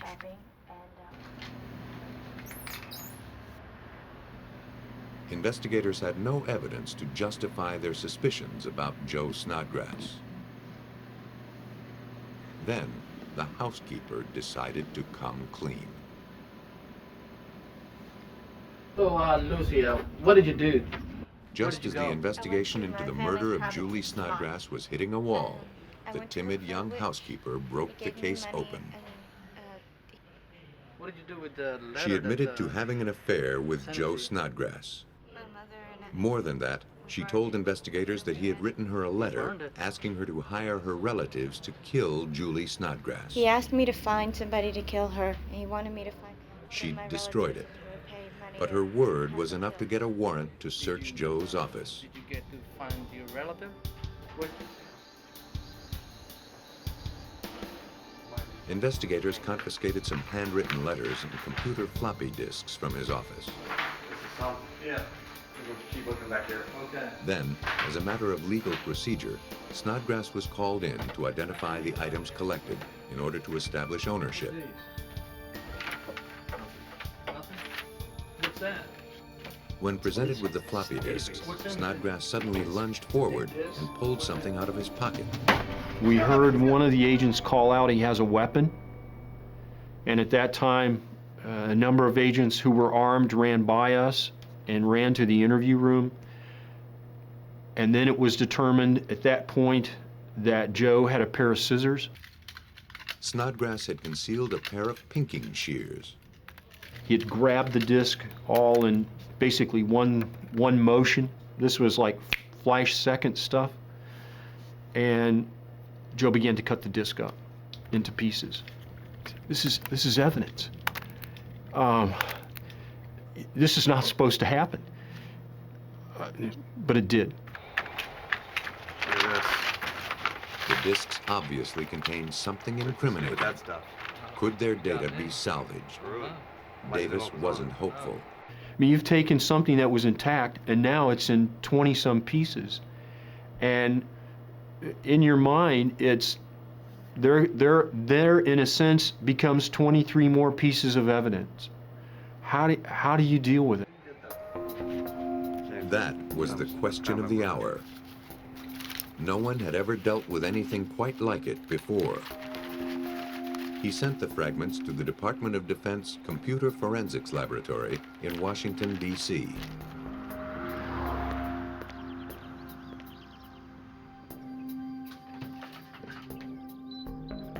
They became the responsibility of Special Agent Jim Christie of the Air Force Office of Special Investigations. From the time I got the initial phone call from the Philippines, we had all our computer crime investigators out trying to find someone who had a technique to recover the data, because no one had ever tried that before. You're gonna like this. Oh, that's beautiful. So it's just from the Philippines. Not only were the discs cut up, each piece was crumpled as well. Cool. No problem. Christie shopped the discs to private companies, to other law enforcement agencies, to the FBI. Each politely declined, saying the task was impossible or staggeringly expensive. So when my deputy, Ed Cutchins, and we drove around the Beltway, picked up our discs, and we're driving back around the Beltway, and coming back to the headquarters here, and Ed said, okay, you've let everybody else have a shot at this, you're going to let me have a shot. And I said, what are you going to do? He says, well, I'm going to Scotch tape them back together. And I won't tell you what I told him at that point. They experimented with blank, formatted discs, cutting them, taping them back together, and slipping them into a drive to see if the data were still readable. The first attempt was disappointing. So we turned it on, and I watched my disk drive bounce across the table for about 10-15 seconds till the read-write heads ripped off. Before they tried again, investigators placed a second floppy underneath the taped floppy to cover up the seams. They saw their first glimmer of progress. The disk drive survived. But before they could apply the technique to the actual disk fragments, they had to flatten them out. Once again, brainstorming and intensive trial and error brought results. A soldering iron placed in a section of aluminum tubing provided the right amount of heat and pressure to flatten the fragile sheet. Once the segments were flattened, investigators had to try to read them. They knew they might only have one chance, so when putting the pieces together, they erred on the side of caution. We're afraid that if we put them all together, that if one piece ripped and caught the head, it might tear up the other evidence. So we decided to create host diskettes, what we called host diskettes, for each piece. Each fragment was spliced onto its own separate host diskette and read individually. 23 fragments, 23 host diskettes. One chance to catch a killer.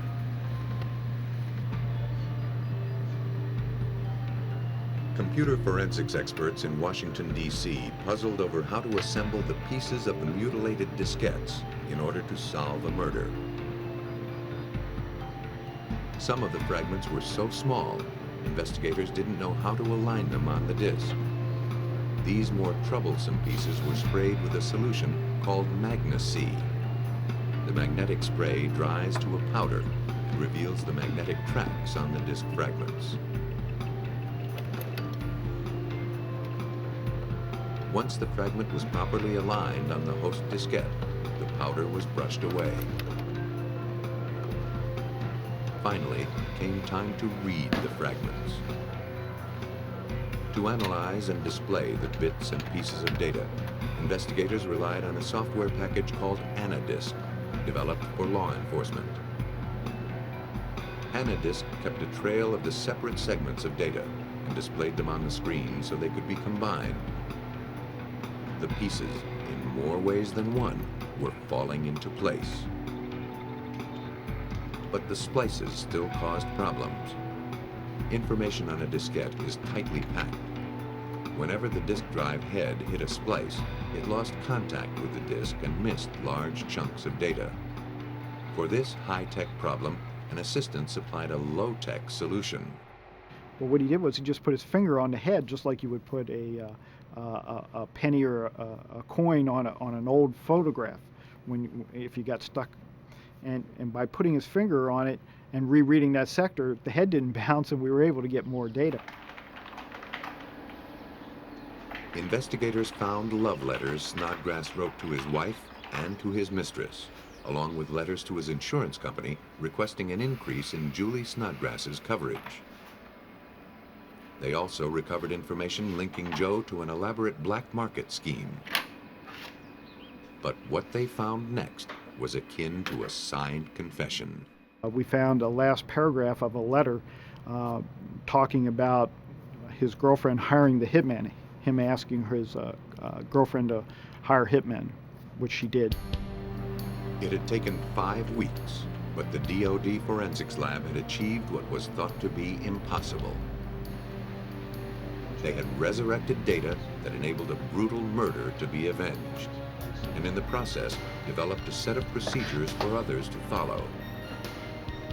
Experts said the cost could reach into the millions. They spent $131.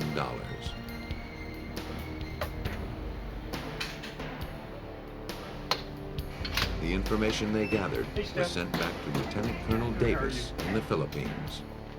For me? I'll tell you flat out, had we probably not had that, we'd have had a tougher case to prove. But with the documentation that was recovered from that disc, there was no mistake. We had Joe. Investigators reconstructed the likely course of events that led up to the murder. Joe Snodgrass, who was very controlling of his wife, had convinced her to deliver some money he owed to one of his black market contacts. He told her to pick up 2 of his Confederates and to drive them to the drop-off point. She complied. She didn't know that the men she picked up were the ones hired to murder her. They were the relatives of the Snodgrasses' housekeeper. Trusting them, she drove to a secluded spot. Then they killed her. Felix, can you tell us what happened that night? I didn't. Sorry, sir. They confessed to the crime and received 20 years. The housekeeper received probation. I'll do it this last time, but not anymore.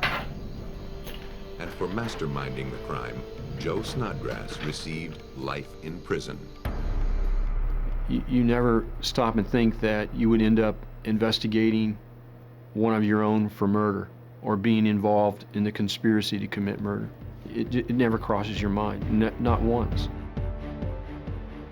The technology that simplifies our lives has also made it harder for us to pass unnoticed. In almost everything we do, we leave behind an electronic trail as solid as footprints and as individual as our own face. When a crime occurs unseen by human eyes, investigators can invoke an electronic witness.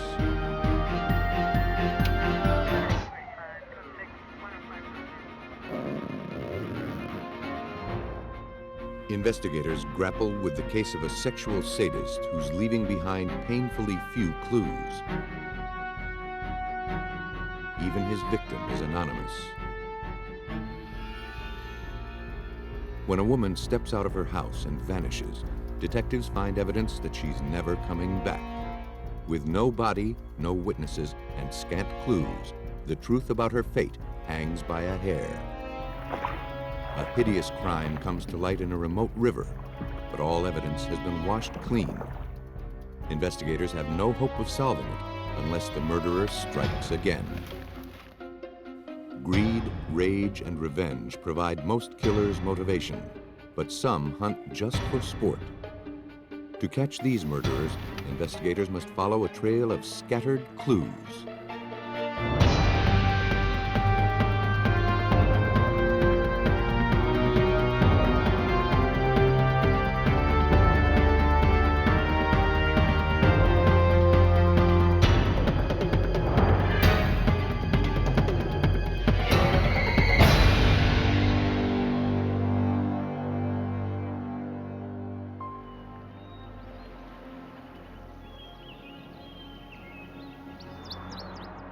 Beneath the gaze of California's Sierra Nevada mountains lies the resort community of Lake Tahoe.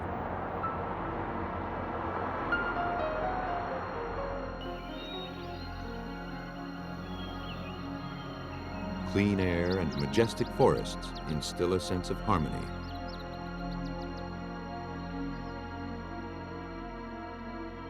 But for one lost traveler, this was the cruelest place on earth.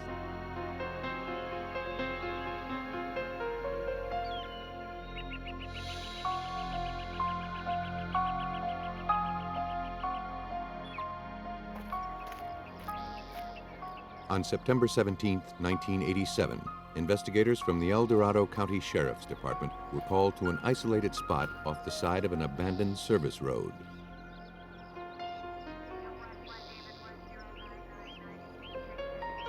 The young woman had been gagged with a scrap of pantyhose. Investigators found what they believed to be the murder weapon, a strangulation device made from a tree branch and a shred of the victim's clothing that appeared cut with scissors. Unlike a rope or bare hands, a garrote is primarily used for torture. The killer went to a good deal of trouble to find a place to stage his lengthy assault.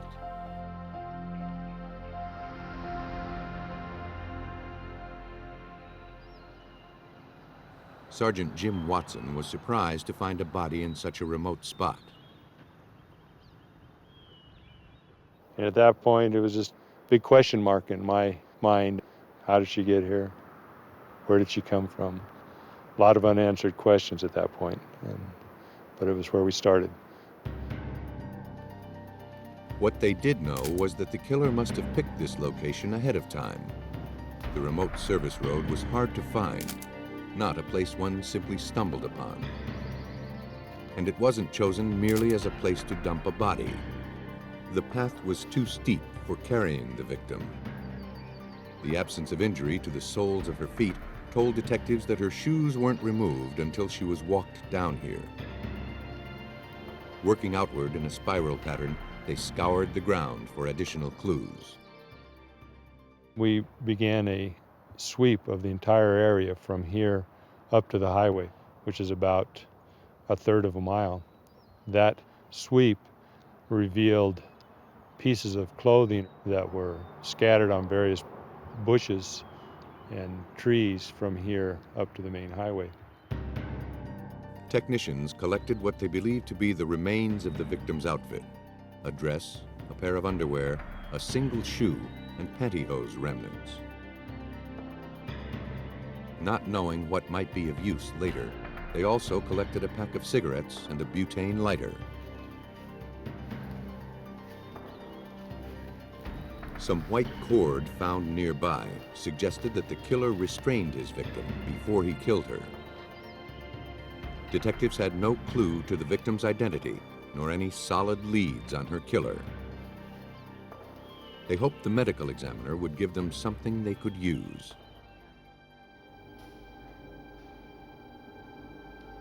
The post-mortem examination placed her between the ages of 16 and 21. She had a large contusion on her head, but that wasn't the fatal injury. The ligature around her neck had ended her life. Based on the amount of decay, the medical examiner estimated that she had died 2 to 4 weeks earlier. No tissue was found under her fingernails. No foreign fluids were found on her body. Technicians used sticky tape to pick up trace fibers from textiles. They processed every square inch of the victim's clothing and cataloged each shred in the hopes that one day they'd find a source of comparison. But without a suspect, this trace evidence was useless. And until they could identify the victim, the murder investigation was at a standstill. A sadistic predator was free to roam and to kill again.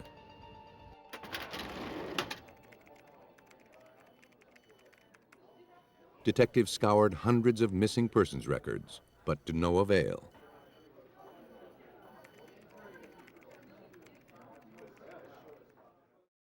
The papers published an artist's rendering of the dead woman. Tips poured in from families and friends searching for missing teenage girls. One by one, each was eliminated. There was nothing to do but wait. As months passed, the missing persons search gradually spread up the coast. It wasn't until 4 months later, in January 1988, that police got a call from a Seattle woman who recognized the girl. Dental records finally gave the victim a name. 17-year-old Darcy Frackenpole was a runaway from Seattle who tried to build a life in Sacramento. She ended up working as a prostitute. Friends last saw her on August 24th, 3 weeks before her body was found. For a predator looking to kill, prostitutes make easy targets. Night after night, they let strangers drive them into the darkness. Sometimes they don't come back.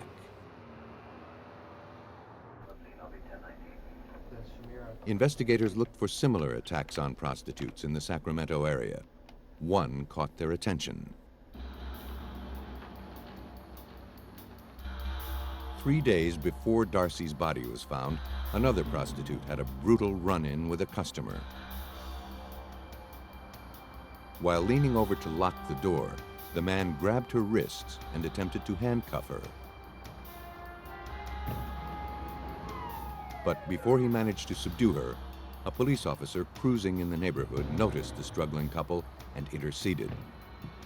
After the prostitute escaped from the car, the perpetrator tried to bolt, but he was caught.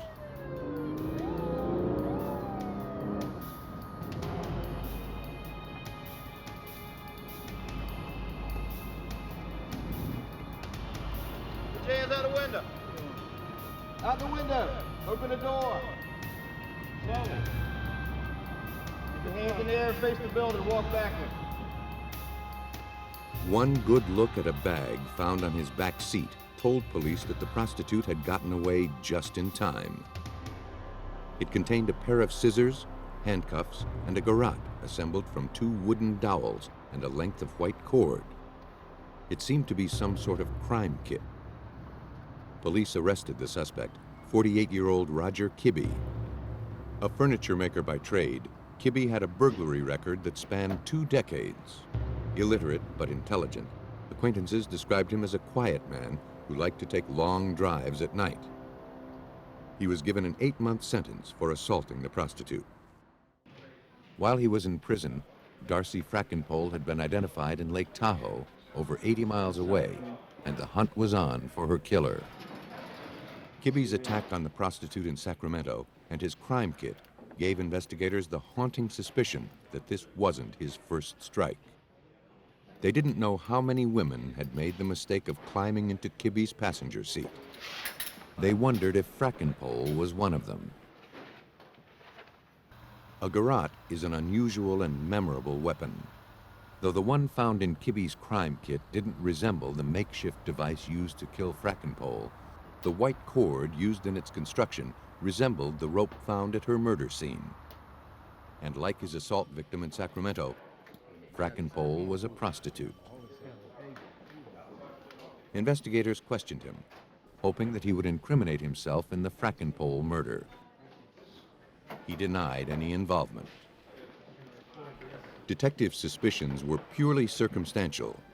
The only thing they had to go on was the nylon cord. It deserved a closer look.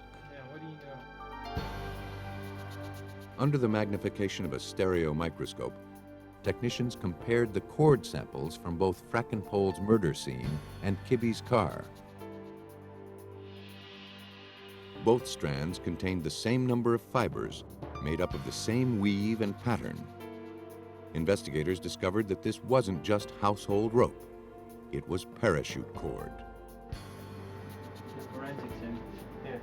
They learned that Kibbe worked at a storage facility and rented a unit there. They obtained a warrant to search it. Oh yeah, right there. It's a skydiving certificate for Roger. They learned that he enjoyed skydiving, and when they removed a photograph from the wall, they made an unexpected discovery. The picture was hanging from a length of parachute cord, exactly like that found at both crime scenes. But it was hardly a smoking gun. Investigators found nothing to definitively link Kibbe to the death of Darcy Frackenpole. This relatively common rope would not support the weight of a murder investigation. Unless they found more evidence, Kibbe would be out of prison in just a few months, and then would probably disappear. But tiny fibers might prove stronger than sturdy cord. Now that investigators had a suspect, they could compare the trace evidence originally collected from Frackenpole's clothing to fibers collected from Kibbe. There are many serial type crimes that we don't have blood analysis or DNA analysis, and if there's not bullets or blood or semen, we have no other option other than to look at the particulate or the trace evidence. At the California Department of Justice Crime Lab, criminalist Faye Springer scrutinized the numerous fiber lifts taken from Darcy Frackenpole's clothing. Hours can be spent analyzing 1 square inch. After 3 weeks poring over the evidence, Springer found 2 fibers that stood out because of their larger size. The distinct shape and color of the fiber's cross-section told her that they were fibers from a blue nylon carpet. Here's where her 30 years' experience paid off. She asked investigators to find out what kind of car Kibbe had been driving at the time of the assault. A search warrant was executed, and the suspect's car was taken in for inspection. Springer was on target. The floor mats were blue. What's more, one had a red stain on it. A sample was collected and sent for testing. The results were disappointing. It turned out to be pink. But the blue fibers from Kibbe's car still had forensic value. A sample was compared with the fibers found on the victim's clothing. Not only were the shape and composition of the strands the same, a spectral dye analysis confirmed that they were exactly the same color. Was this proof that Darcy Frackenpole was in Kibbe's vehicle? Not quite. The same blue carpeting could be found in tens of thousands of vehicles. If investigators were going to catch Kibbe, they'd need something more conclusive. But one strange similarity couldn't be accounted for. Both the fibers from the car and the ones from the victim's clothing were peppered with tiny football-shaped specks. Samples of both were sent to a lab in Chicago that specializes in identifying microscopic contaminants. Until the results came back, investigators had no other evidence beside the parachute cord. As they began their careful scrutiny for something they might have overlooked, they realized that Kibbe might have left behind just enough rope to hang himself. In California, criminalist Faye Springer was trying to use 3 lengths of rope to lasso a killer. She examined the ropes under higher and higher magnification until she noticed something strange. The rope found at the Darcy Frackenpole murder scene had tiny red paint flecks in it. So did the cord from the garrote found in Roger Kibbe's car. So did the sample from his storage unit. Spectral analysis showed that the paint on the 3 cords had the same chemical composition, including some microscopic black specks that must have gotten trapped beneath the drying paint. It was a powerful connection. So it looked like not only did we have the same kind of cordage, but we had cordage that lived or existed in the same environment, was exposed to the same kind of contaminants. For all intents and purposes, it was the same rope. But investigators needed more to tie up their case. That's when the call came from the testing lab in Chicago. They had finished analyzing the carpet fibers. The unidentified football shapes found on the carpet fibers were fungal spores, single-celled organisms that could have come from dirt or mold. But there was something else. The lab's powerful microscopes had identified a red spot on the carpet fiber found on the victim's clothes. It was paint. It had the same properties as the paint on the floor mat of Kibbe's car.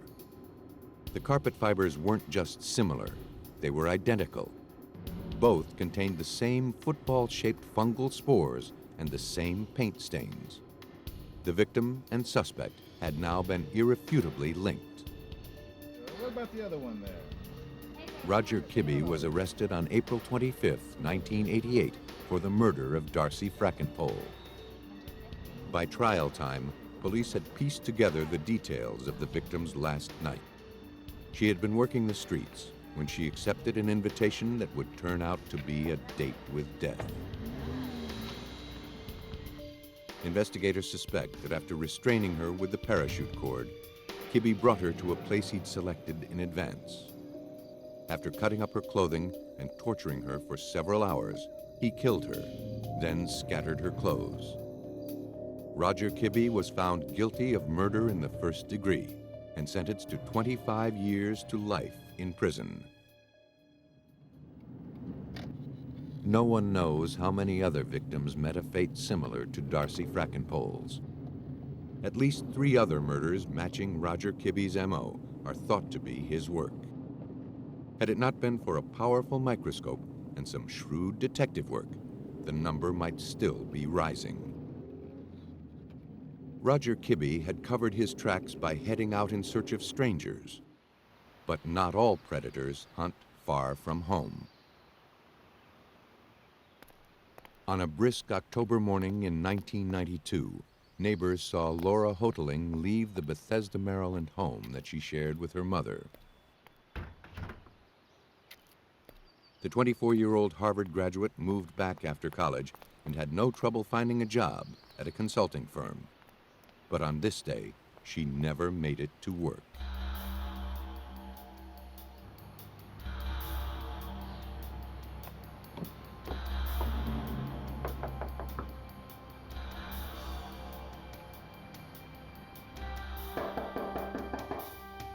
A close friend and colleague went to check on her. Though the back door was open, she found the house empty. Anyone home? Laura? Laura? Someone didn't come to work today. There was no sign of Laura, nor any hint about where she'd gone. Laura, I know you're here. She contacted Laura's family, concerned that there was some sort of emergency. They were as puzzled as her friend. Laura's mother cut her business trip short. Neither she nor her son had any idea where Laura could be. She was not the type to run off without leaving word. Serious about her career, Laura was known for her diligence and punctuality.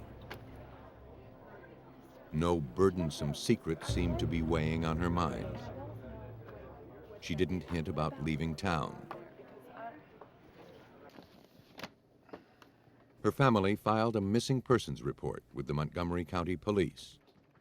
At this point, all Detective Ed Tarney could do was a routine check. We checked with the friends. They had not heard from her. She did not leave a note. It was just very suspicious. We also, through the course of the investigation, we checked all her credit cards, bank accounts. There had been no activity. But as missing persons cases go, this was in its infancy. It had only been a few days since Laura Hoteling was last seen. Though there had been no sign of her, there hadn't been any indication of foul play either. Hey, how's it going, pal? Good. Police good. interviewed the Hoteling's friends, their neighbors, their gardener. Hi, nice to meet you. I wonder if you'd, No one could offer any information regarding the woman's disappearance. you seen her lately? No. After seeing her leave for work the previous morning, there'd been no sign of Laura, nor any indication of trouble at her house. But then, as they searched the woods around the house, investigators found something that told them this was more than a missing persons case. The pillowcase and pillow inside it were stained with what appeared to be blood. When we took the bloody pillowcase back to the house, it matched up with the other pillowcases that were there. And at that time, we knew we had something very, very serious. To find out more about the stains, investigators turned to forensic scientist Susan Ballou at the Montgomery County Crime Lab. I take the pillowcase off the pillow. Okay. Ballou first tested the stains to confirm that they were made by human blood. We wanted to see if we could pick up a type consistent with Laura. We knew from her donations to the Red Cross facility that she was a type A blood. The blood stain from the pillow was shown to be of the same type. From its bright red color, Ballou knew that she was looking at stains less than a week old. Though her findings could only prove that someone with type A blood had bled on Laura Hoteling's bedroom pillow, it was enough to turn the missing persons case into a potential homicide. Investigators needed to find out what had happened in Laura's room. Beneath the bedspread, they found something strange. There was a flat sheet on the bed, but the fitted sheet was gone. And on the mattress underneath were some faint stains that looked like more blood. Investigators saturated the mattress with a chemical called luminol. When it combines with blood proteins, even those invisible to the naked eye, it glows. Viewed in the dark, Laura's mattress radiated a pattern of blood spots and streaks that spelled murder. There was a large quantity of blood that showed up on that bed. That's when we knew she had probably been murdered there in her bedroom. The lack of spatter on the surrounding walls or furniture told detectives that the killer had used the pillow to staunch the blood flow. The absence of a blood trail leading from the bedroom suggested that the killer had either cleaned his tracks or wrapped the body before removing it from the house. Investigators collected fibers and samples of Laura's hair in case they ever had the need to make a comparison. Meantime, technicians searched the pillowcase for any link to the suspect. A crucial detail surfaced. Based on the repeated pattern of triangular smears, they surmised that the killer had stabbed the victim with a narrow, pointed weapon, which was then wiped on the fabric. Hidden in the corner of the pillowcase, Ballou uncovered a more significant discovery. And when I looked at these areas closely, I could see partial impressions of prints on them, which turned out to be what's called a patent print, a print that is made in blood. However, there was not sufficient ridge detail to get enough information from it. In its current state, the print was too vague to be used for identification. But criminalists like Ballou have ways of turning faint prints into glaring evidence. She applied a protein-sensitive dye to enhance the pattern. Let's see what we can do with it. Now that they had a viable print, all they needed was a I'm suspect. gonna hold this here so I can rinse some more off. Mrs. Hoteling couldn't think of anyone who would want to harm her daughter. She did recall, though, that their gardener, Haddon Clark, had been fascinated by Laura since his first day on the job. She also told police that she'd discovered her spare key was missing. Clark had worked for the family for several months.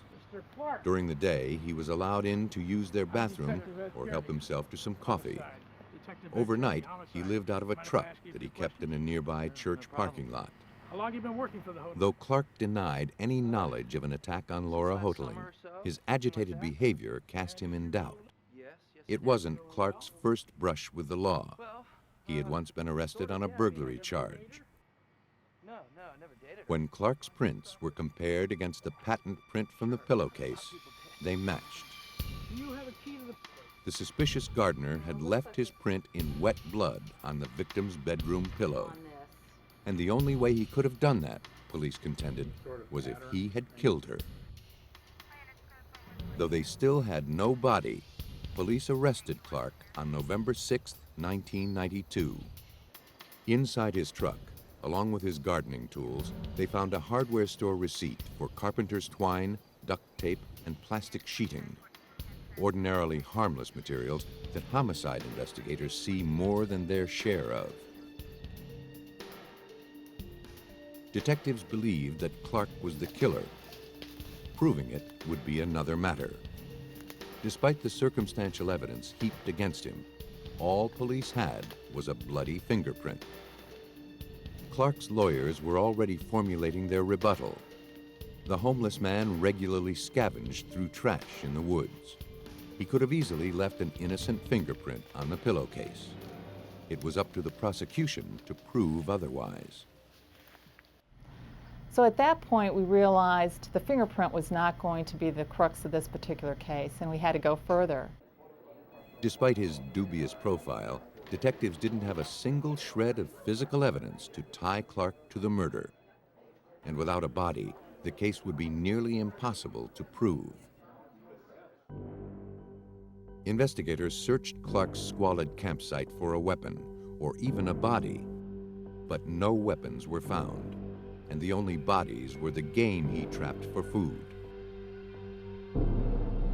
Detectives began to scour the place for tinier clues to prove Laura had been there, but realized that finding anything of value in this hovel would be impossible. The trial date was just weeks away. If the prosecution failed to convince a jury of Clark's guilt, they wouldn't be able to try him again, even if the body turned up later. And without any convincing evidence, it seemed their case against the gardener would wither on the vine. The trial date was drawing near, and Maryland investigators needed to find some physical link between Haddon Clark and the victim, Laura Hoteling. Because the victim's body hadn't been found, the case would have to hinge on other evidence. Investigators were at a loss to determine what that evidence might be. While they searched the suspect's belongings, forensic technician Susan Ballou continued processing the evidence from the crime scene. In preparation for any possible hair comparison, Ballou inspected more than 90 hairs taken from the victim's hairbrush and made a shocking discovery. When I started to do that, I noticed that one of the fibers I put under the microscope was a wig fiber. And it just jumps out at you. It is so different from an actual hair, and it caught me off guard.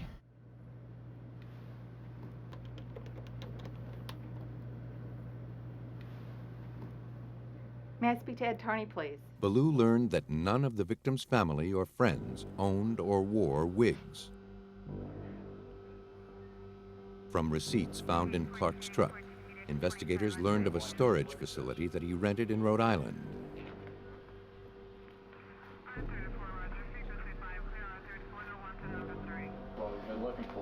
Investigators realized that his penchant for dressing up might be the one thing that could finally expose him.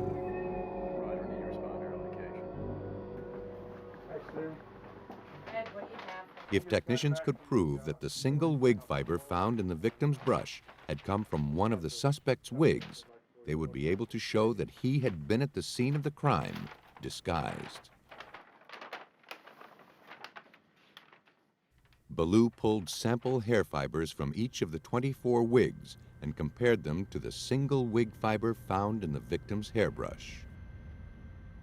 After looking at under the microscope at all the different fibers from these wigs, I found one wig that the fiber from that wig had the same color composition, the same diameter.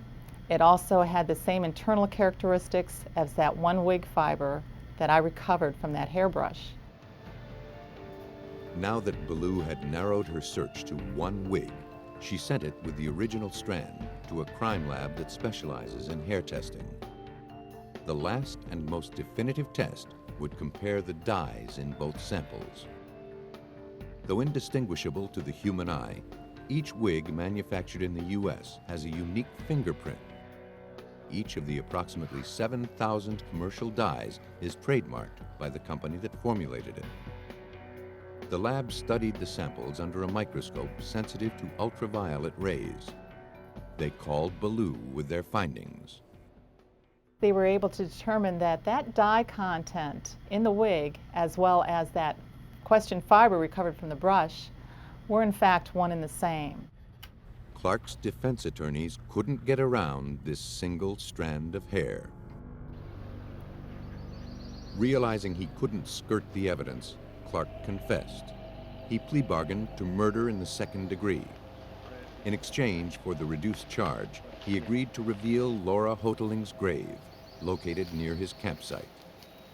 Clark admitted to having stabbed the victim with a pair of scissors. The autopsy concluded she was also suffocated.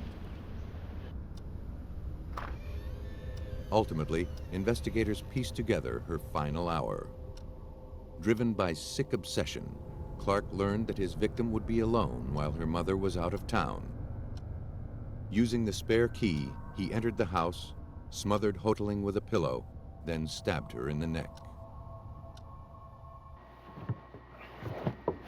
Clark must have rolled the body in the missing bedsheet, then wrapped it with the plastic and tape he'd purchased from the hardware store. He loaded the body in the truck and drove to a clearing near his campsite, where a shallow grave awaited. The following morning, Clark returned to the scene of the crime to clean up and cover his tracks. He figured that by posing as Laura Hoteling, he'd throw any nosy neighbors off his track. His last look in the mirror would prove his undoing. Without the ironclad forensic case against him, Clark probably would have never confessed. His victim's body might still be lying in a lonely grave, and Haddon Clark might have extended his killing streak. Thankfully, the devious killer couldn't escape the evidence. He was sentenced to 30 years in prison.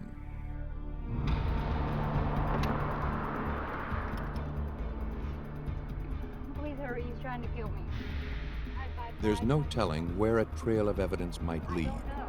Sometimes investigators stumble onto more than they bargained for.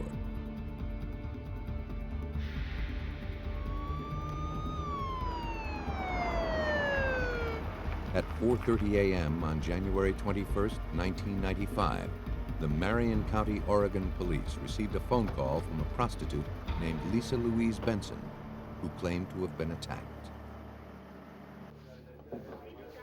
Benson was brought to the hospital for treatment. Lieutenant Bob Stye questioned her about the terrifying ordeal. She had ligature marks across her neck and also had an abrasion and the signs of bruising on the back of her neck, and had abrasions on her hands and up on her knees. Her injuries were photographed as evidence. Earlier that morning, she told investigators a customer had tried to kill her.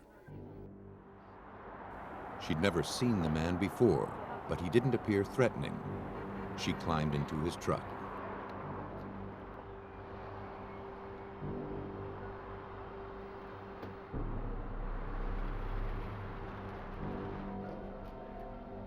He brought Benson to a retail carpet outlet. After roughing her up in an office, he forced her into the warehouse. He tied her to a forklift and told her she was going to die. And then hoisted her, literally hoisted the lift up to where she was dangling with her feet about 6 or 8 inches off the ground. She hung there for almost a minute. Then the rope broke and she fought her way free. The plastic wrap that bound her wrists was taken into evidence. Police learned from the carpet store manager that one employee, Larry Reed, fit the suspect's description. When Reed showed up to work the next day, police were there to meet him. He admitted that he'd picked up a hooker the night before, but when questioned about it, he became evasive and uncooperative. He refused to give any more information without an attorney present. Police heard all they needed. They arrested Reed for the attempted murder of Lisa Benson. A look into his background revealed a disturbing history of assaults on little girls and elderly women. He had been institutionalized more than once, but nothing, it seemed, could tame his instinct to prey on vulnerable females. Reed fit the profile of a sadistic sexual predator, but so far the case against him was based only on the word of a prostitute.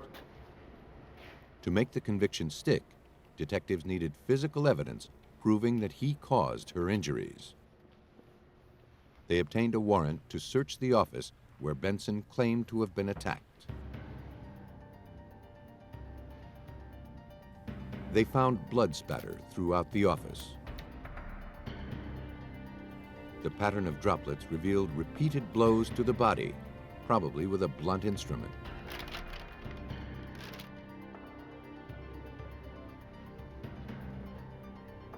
The underside of the carpet disclosed 2 large bloodstains, although the top of the carpet had been cleaned. Criminalists are often called on to build a case from a single drop of blood. In this case, however, they had copious amounts. They found more on the dashboard, glove compartment, and steering column of Reed's car. The evidence was sent to the lab. The results were anything but routine. Tests confirmed that all the samples were blood, but not a drop of it came from Lisa Benson.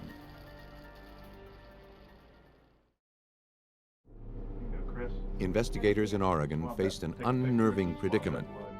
Their routine investigation into Lisa Benson's assault had exposed a much greater crime. Not only was Benson's blood a mismatch, the spatter and saturated carpet didn't correspond to her injuries. Forensics determined that the amount of bloodshed indicated that someone had been brutally murdered in the manager's office.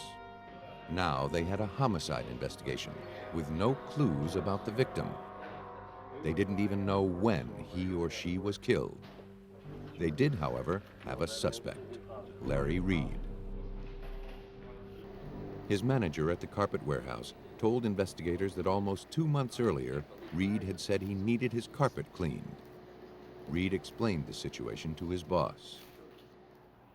Mr. Reed had reported that a customer had come into the business during the evening hours of December 7th, and that this person had complained about being sick and had gone into this office and had thrown up, and in throwing up he had also thrown up some blood. The story was unlikely, but at least it gave investigators a time frame for the murder. A little research brought to light an unsolved murder in the next county.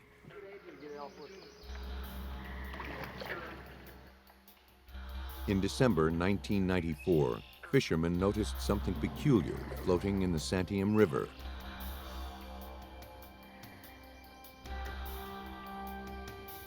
Closer inspection revealed it was a body.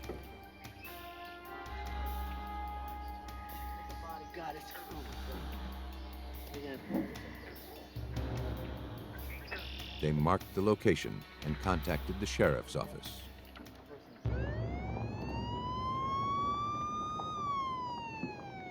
Investigators retrieved the nude body of a woman from the muddy water.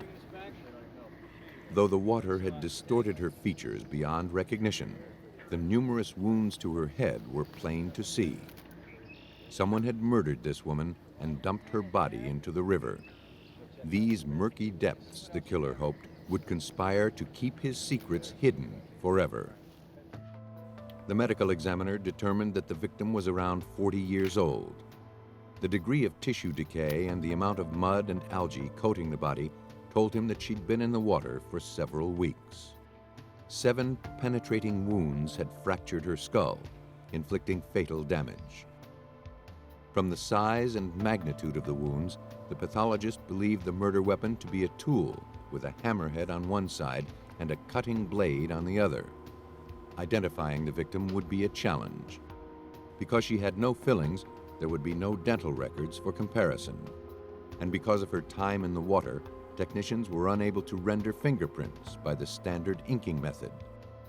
But they had other ways. The hands were amputated according to standard scientific practice and sent to the police lab. There, highly detailed photographs of the fingertips were taken. These photographs were compared to a police database of fingerprints from women matching the victim's description. They came up with a match. The fingerprints belonged to Marjorie Lynn Sessions, a 38-year-old prostitute. Detectives from the Lynn County Sheriff's Office, which is south of us, advised that they were working a homicide case involving a woman named Margie Sessions. The detectives from Lynn County advised that Margie's lifestyle was one of being involved with the methamphetamine use and prostitution.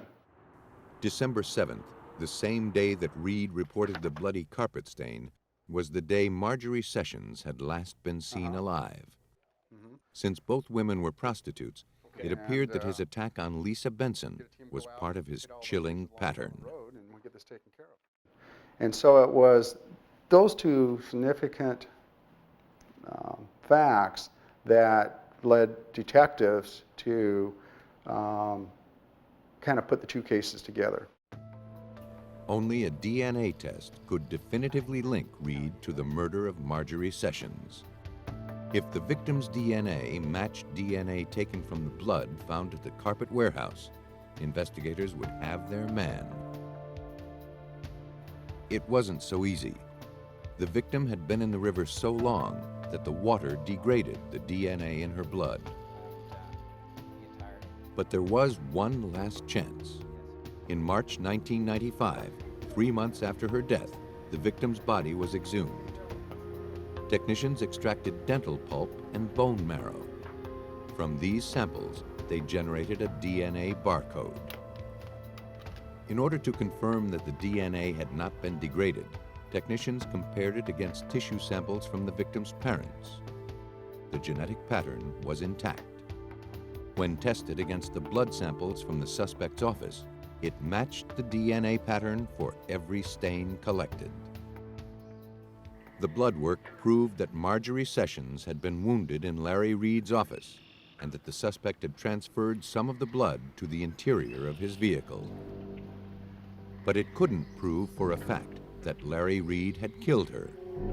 The only way to do that would be to establish a relationship between the suspect and the dumping of the body. Before they could solve this case, investigators had one more river to cross. In order to prove that Larry Reed had murdered Marjorie Sessions, detectives needed to show that the suspect was responsible for disposing of her body in the river.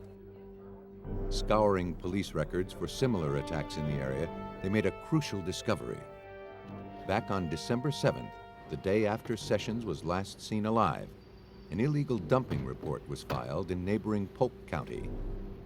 Residents had reported a man fitting Reed's description getting out of a pickup truck to dump trash along a roadside. Make sure we get that tag. The bag, which bore traces of blood, contained blood-stained paper towels. Mixed among them was a single sheet of plastic shrink wrap. Nearby, investigators found a carpet remnant, also spotted with blood. They had no way to trace whose blood it was or who had dumped the trash there until now. Samples had been saved and were brought to the forensics lab. Each item was carefully studied. The single piece of plastic wrap was compared with the wrap collected from the Benson case. Criminalist Brad Putnam performed the analysis. The first thing we did was look at the class characteristics, the physical characteristics of the plastic. Is it clear? Is it colored? Is it opaque? Can you see through it? We took measurements of the thickness, of the width. Experts couldn't prove that the plastic wrap found at the dump site came from the same roll as the plastic used to gag Lisa Benson. But they were able to prove that it was identical to the wrap found at the factory where Reed worked. It was of the exact same shape, width, and coloring. Now that was real significant for us because we knew Mr. Reed worked as a carpet salesman. We also knew that at the carpet store, he had used plastic shrink wrap on Miss Benson to put around her mouth and around her throat. And we had the same type of plastic wrap found at the illegal dump site. The blood found on the carpet and paper towels sealed Reed's fate. It matched the blood found in his office. It had come from Marjorie Sessions. Based solely on forensic evidence, detectives had pieced together the details of her murder, from initial contact to the time her body entered the water. Forensics supported witness statements from the unlawful dumping. It helped solidify some of the theories that may have been going on, and really tied kind of a multi-jurisdictional nightmare into a nice, tidy package for the prosecution. There you go. My name's Larry. Marjorie. Janice. Police believe that on the night of December 7th, Reed picked up Sessions at a bar. I'll catch you later. Okay. See you later. As he had done with Benson, he brought her back to his manager's office, where things turned violent. Repeated blows to her head ended her life.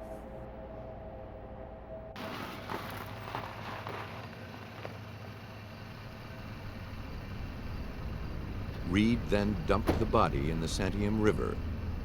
Even if she were eventually found, he thought, there would be no way to tie her to him.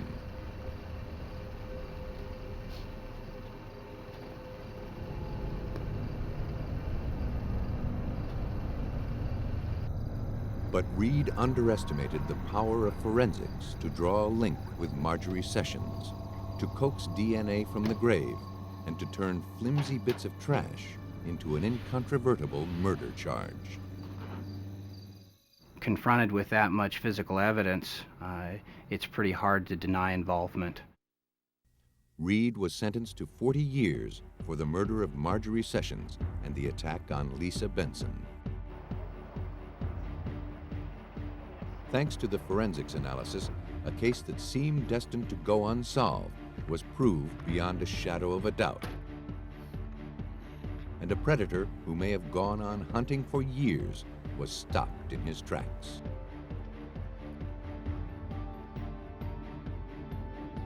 Honing their skills with each attack, sadistic killers are some of the most difficult criminals to catch. Today, science is giving law enforcement the edge. With the use of advanced forensic techniques, investigators can build a solid case from the scattered clues they leave in their wake.